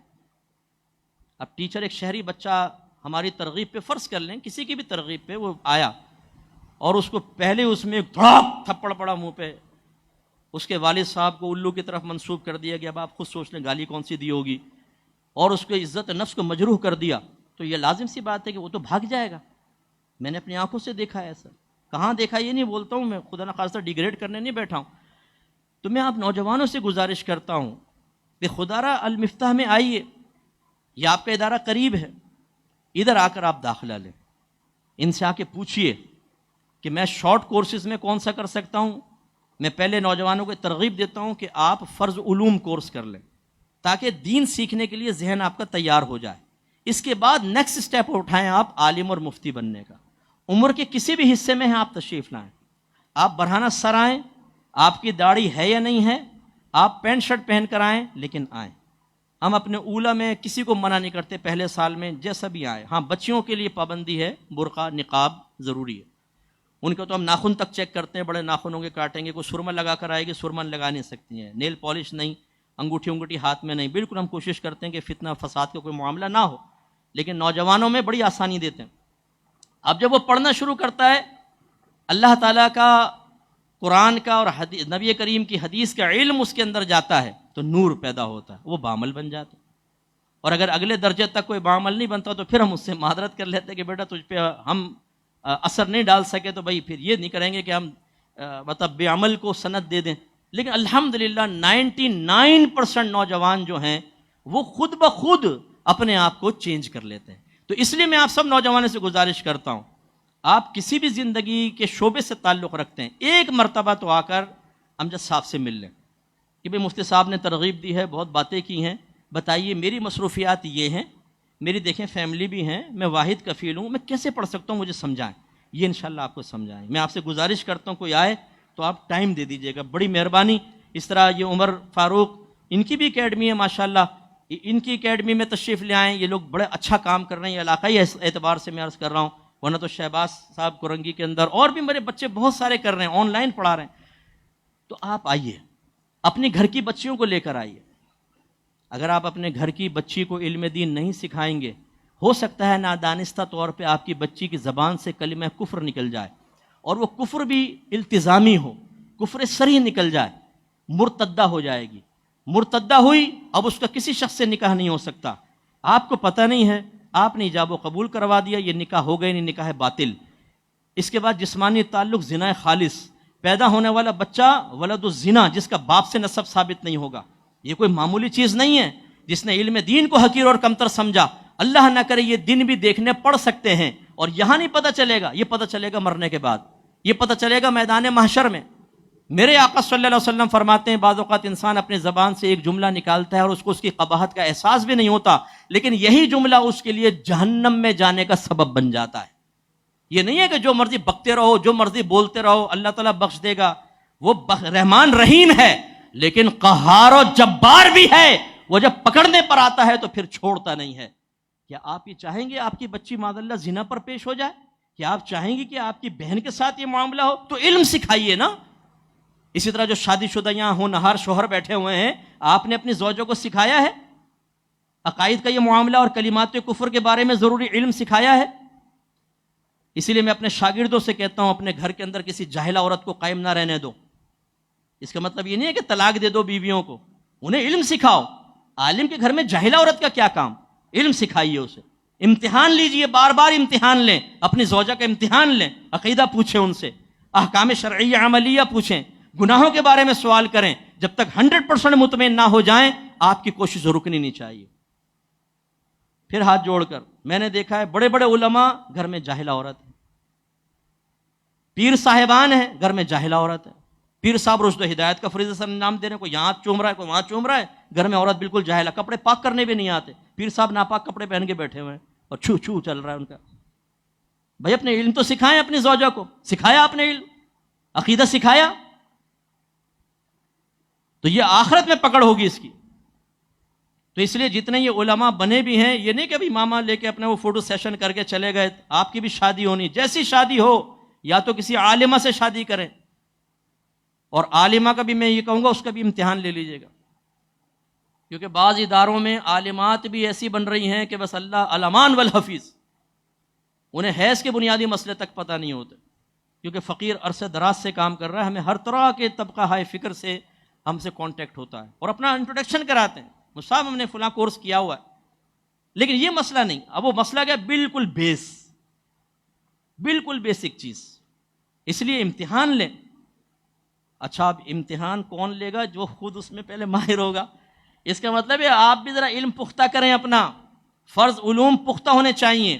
جتنے بچے فارغ ہوئے تخصص سے، ان کو کھڑا کر کے اگر سوال کیا جائے بالکل پرفیکٹ ان کو جواب دینا ہوگا، ہو سکتا ہے نہ دے پائیں، محنت کریں، اور یہ میری اکیڈمی بھی ہو سکتا ہے کہ آپ کسی سے کویسچن کریں اور کسی کویسچن میں جواب نہ دے سکے، لیکن اس کا قصور ہوگا، اس لیے کہ ہم نے اولا کے اندر، اولا میں عقائد پڑھاتے ہیں، تمام عقائد اسلام ریفرنسز کے ساتھ، عقائد اہل سنت اور معمولات اہل سنت کے بارے میں پہلے سال میں، آپ نے بھی رکھا ہوا ہے، پہلے سال میں پڑھاتے ہیں، یاد کرواتے ہیں بچوں کو۔ آپ کوئی بدبختی دکھائے تو اس کا مسئلہ ہے، لیکن خلاصہ کلام یہ ہے کہ آپ علم سیکھیں گے، آپ کی گھر والے بھی سیکھیں گے، آپ کی بچیاں علم سیکھیں گی، گناہ سے بچیں گی، اور ایک بہترین ماں ہوگی، ایک بہترین بیوی ہوگی۔ میرے آقا نے ارشاد فرمایا دنیا کی اس تمام چیزیں جو ہیں یہ دنیاوی مال و متاع ہے، بیکار ہے، لہو و لعب ہے، مفہوم یہ سوائے صالحہ عورت کے، عورت سے مراد بیوی، صالحہ بیوی، یہ دنیا کا مال بہت اچھا ہے۔ ایک روایت میں صالح شوہر کے بارے میں ہے۔ تو اس طرح جو نوجوان یہاں بیٹھے ہوئے نا، اپنی ذہن میں پڑوسی ملک کی کسی ہیروئن کا اس نے نقشہ بٹھایا ہوا ہے، فلاں آ جائے، بس بڑی بڑی آنکھیں ہوں، وائٹ وائٹ یوں پلک جھپکے، تو ہرنی کی طرح آنکھیں ہلیں، اس کی زلفیں یہاں تک وہ لہرا رہی ہیں، رنگ گورا ہو، انگلیاں مخروطی ہوں، انگوٹھی پہنے تو مرد بے ہوش ہو کے گر جائے، ایسی میری زوجہ بن جائے۔ تو میرے مظلوم نوجوانوں، یہ آپ کے فیوچر کے اعتبار سے کہہ رہا ہوں، مظلوم نوجوانوں، ایسی لڑکی نہ آپ کے بچوں کو صحیح پال سکتی ہے، نہ آپ کی ماں کی عزت کرے گی، نہ آپ کی بہنوں کی، نہ آپ کی عزت کرے گی۔ ایک شوہر نے مجھے کہا کہ مفتی صاحب میری بیوی مجھے گالیاں بکتی ہے، میں کیا کروں؟ میں نے کہا بیٹا تو صبر ہی کر سکتا ہے اور کچھ نہ کر، تیرے اندر وہ طاقت اور ہمت نہیں ہے کہ میں تجھے کوئی گائیڈ لائن دے دوں، خامہ کا گھر کا تیرا بیڑا غرق ہوگا تو کوسے گا مجھے، اس اسٹیج تک پہنچ چکا ہے تو اب صبر کی منزل طے کر، تیرے درجے اسی میں اللہ نے رکھ دیے ہیں، گالیاں برداشت کرتا رہے۔ تو پھر یہ کرنا پڑتا ہے، نیک بچیوں کی طرف آئیں۔ ہماری اکیڈمی سے جس سے فارغ ہوتی ہیں، میرا حسن ظن ہے، خرابیاں ان میں بھی ہو سکتی ہیں بھائی، کوئی کسی کو ہم گارنٹی تو نہیں دے سکتے، لیکن ایسی نیک بچیاں کسی بھی ادارے سے جو عالمہ فارغ ہو رہی ہوں، نیک بچیاں انہوں نے کورسز کیے، ان کو فوقیت دیجیے اور اپنی بچیوں کو یہاں داخلہ کروائیے۔ تو میں گزارش کرتا ہوں کہ آپ سب المفتاح اسکالرز اکیڈمی کو جوائن کریں۔ اس کے علاوہ بس یہ دو باتیں، ایک یہ، آپ میں جو نوجوان ہیں، آپ میں کچھ اگر صلاحیتیں ہیں، مثلا آپ ویب ڈیزائننگ کر سکتے ہیں، آپ اکاؤنٹس کا کام جانتے ہیں، کوئی بھی کسی قسم کی صلاحیت ہو، اور آپ اپنے لیے ثواب جاریہ بھی کرنا چاہتے ہیں، تو خدا را آ کے ایک دفعہ مل کر ان کو آفر کریں کہ بھئی میرے اندر یہ سکلز ہیں، یہ صلاحیت ہے، اور یہ میرے پاس اتنا فارغ ٹائم ہے، اگر فی سبیل اللہ آپ کو میری کو خدمت چاہیے، میں آپ کو اکیڈمی کے لیے آدھا گھنٹہ، 1 گھنٹہ، پونا گھنٹہ، یا آپ مجھے کام دے تو میں گھر پہ رہ کے کر سکتا ہوں، آپ مجھے کام بتا دیں میرے لیے تاکہ ثواب جاریہ ہو، خدا را تھوڑا سا ٹائم ایسا نکالے۔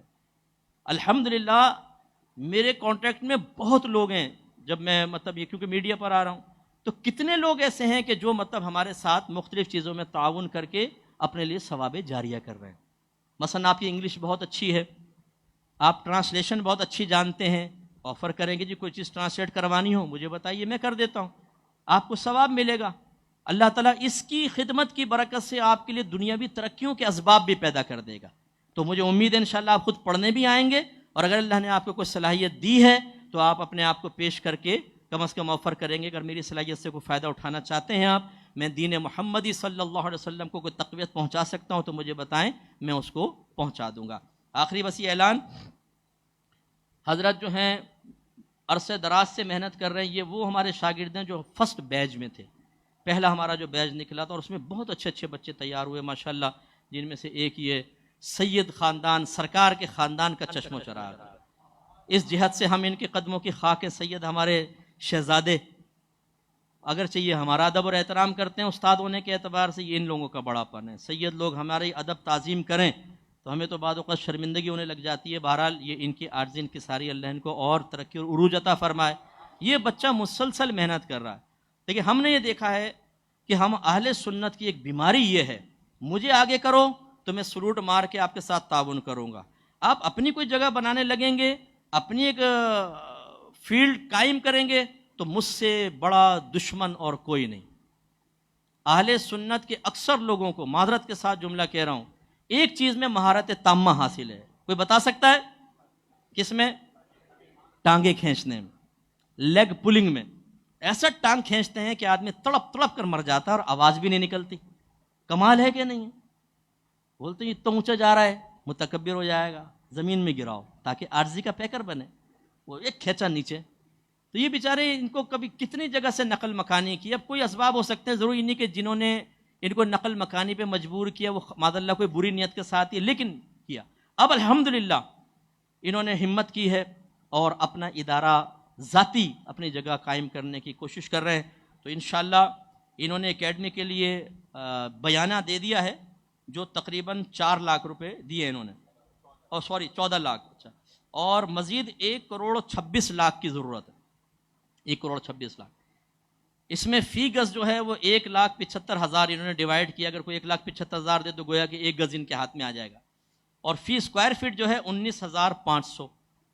اگر آپ 19,500 کی ان کو امداد دیتے ہیں، بلکہ معذرت میرا جملہ غلط ہو گیا، اپنی مدد کرنے کے لیے اگر ان کو دیتے ہیں تو ان تنصروا اللہ ینصرکم، اگر تم اللہ کے دین کی مدد کرو گے اللہ تمہاری امداد فرمائے گا۔ تو اگر میں ان کی کوئی خدمت کروں گا تو میں ان کا احسان مانوں گا، کیونکہ میں نے تو خالی پیسہ دیا ہے اور انہوں نے مجھے جنت کے محلات دلوا دیے، میدان محشر میں عزت دلوا دی، اللہ تعالیٰ کی رحمت میری طرف متوجہ ہوگی۔ اس لیے اگر آپ 19,500 دیتے ہیں تو جیسے، لیکن 19,500 بھی کوئی ضروری نہیں ہے، اگر استطاعت نہیں ہے 1,000 کی ہے، 2,000 کی، جتنی بھی، دل چھوٹا کرنے کی ضرورت نہیں ہے، دے سکتے ہیں۔ میرے امی کے ماموں فوت ہو گئے، صوفی اسماعیل صاحب، کافی پہلے ہو گئے، ان کے پیر صاحب بڑے کامل پہنچے ہوئے تھے، تو وہ ایک دفعہ کسی چیز کے لیے چندہ طلب کر رہے تھے، تو سب بڑے بڑے ان کے مریدین سیٹ تھے، سیٹ مریدین تھے، تو کوئی کچھ دے رہا، پرانے زمانے کی بات، کوئی 100، کوئی 150، کوئی 200، اس زمانے میں 100 150 بہت زیادہ، ان کے جیب میں شاید 1 روپیہ یا 2 روپے تھے، تو کہتے ہیں میں نا شرم آئی مجھے کہ یار میں یہ 1 روپے دوں، 2 روپے سو اتنے زیادہ دے رہے ہیں۔ تو پیر صاحب میرے طرف متوجہ اور کہا اسماعیل، اللہ تعالیٰ پیسے کی مقدار نہیں، اخلاص اور نیت دیکھتا ہے۔ کہتے ہیں میں نے نکال کر دے دی۔ تو اس لیے اخلاص اور نیت کے ساتھ جتنا دیں گے، میری بہنیں سن رہی ہیں، میری بہنیں بھی مدد کریں، اور مجھے اللہ کی رحمت سے امید ہے کہ کتنا وقت باقی ہے؟ 2.5 مہینے باقی ہیں۔ 2.5 مہینے میں یہ ہمیں ماشاءاللہ جی، حضرت پیر صاحب نے، عمومی طور پہ پیر صاحب وصول کرتے ہیں، دیتے نہیں ہیں، لیکن یہ وہ پیر صاحب ہیں، یہ دیکھیں ایسے لوگ ہیں نا، بعمل اچھے لوگ ہیں ماشاءاللہ، دیکھیں پیر صاحب نے یہ دیا ہے، اللہ اس میں بڑی برکت عطا فرمائے۔ تو خلاصہ کلام یہ ہے کہ ہماری بہنیں بھی تعاون کریں اور اپنے لیے جنت کے محلات خریدیں۔ تو انشاءاللہ ابھی 2.5 مہینے باقی رہ گئے، 2.5 مہینے میں یہ پیسہ پورا کرنا، مجھے اللہ کی رحمت سے امید ہے انشاءاللہ پورا ہوگا، اور انشاءاللہ مزید بھی ہوگا، تاکہ اور اچھی تعمیر کر کے اور ایک مستحکم ادارہ قائم ہو جائے، تاکہ ان کا بھی ٹینشن ختم ہونا بیچارے گا۔ ہر 6 مہینے بعد یہ خوف کہ یار آگے کیا ہوگا اور یہ ہوگا اور وہ ہوگا، یہ نہیں ہونا چاہیے۔ اچھا، جتنے مجھے سوشل میڈیا پہ سن رہے ہیں، میں آپ سب سے گزارش کرتا ہوں، مخیر حضرات سے، کہ آپ ان کا نمبر وغیرہ لے لیں، ہو سکتا ہے ان کا نمبر چل رہا ہو، براہ راست آپ ان سے ہی رابطہ کریں، مجھ سے نہیں کیجیے گا، امجد صاحب سے رابطہ کر لیجیے گا، ان کے نمبر وغیرہ ہوں گے انشاءاللہ، اور ان کو آپ آفر کریں، اور وہی جیسے میں نے کہا عزت کے ساتھ، احترام کے ساتھ، ٹھیک ہے نا؟ یہ عالم بھی ہیں، یہ سید بھی ہیں، دین کے خدمت گزار بھی ہیں، تو یہ نہیں ہے کہ خدا نخواستہ ہم نام و نمود کی کوشش کریں یا بعد میں احسان جتانے کی کوشش کریں، ایسا نہیں ہونا چاہیے، عاجزی کے ساتھ دیں، انشاءاللہ آپ کے لیے بہت بڑا ثواب جاریہ ہوگا۔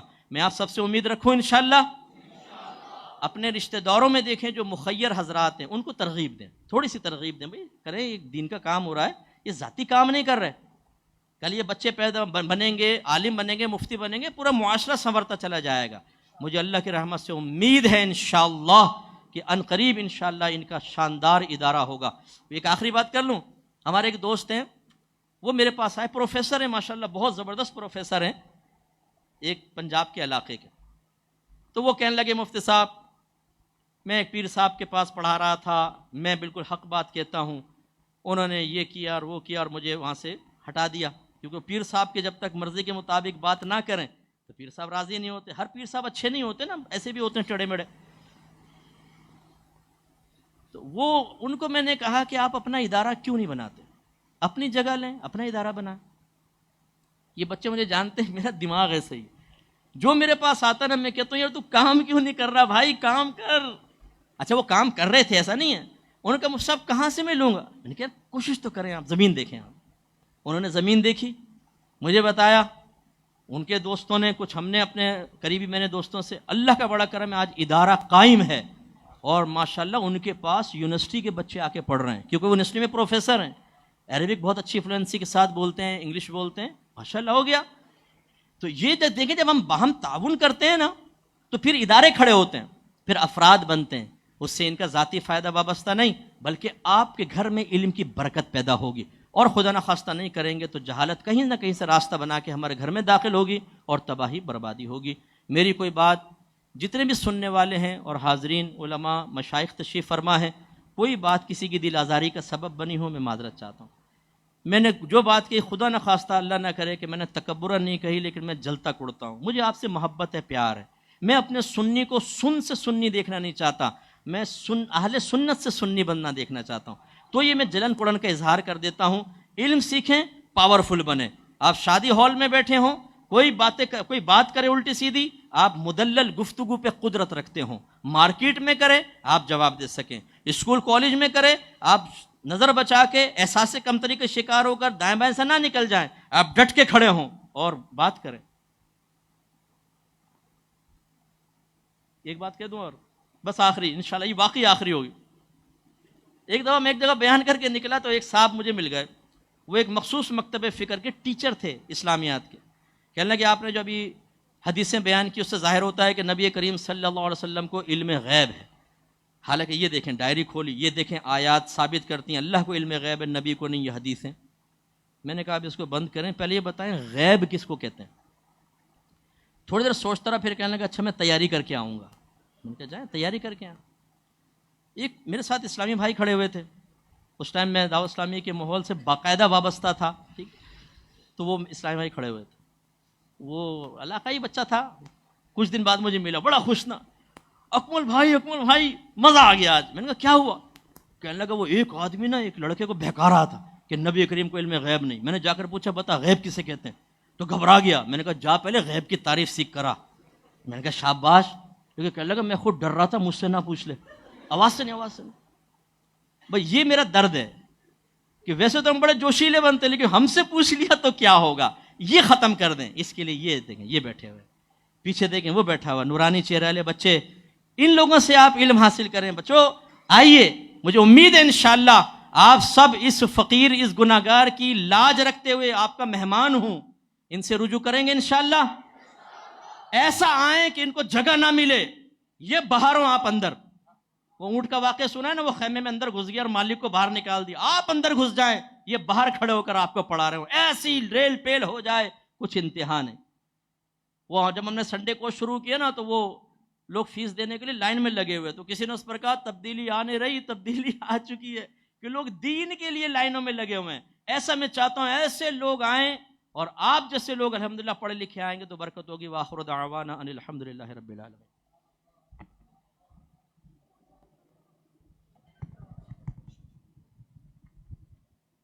تشریف رکھیں بس 2 منٹ.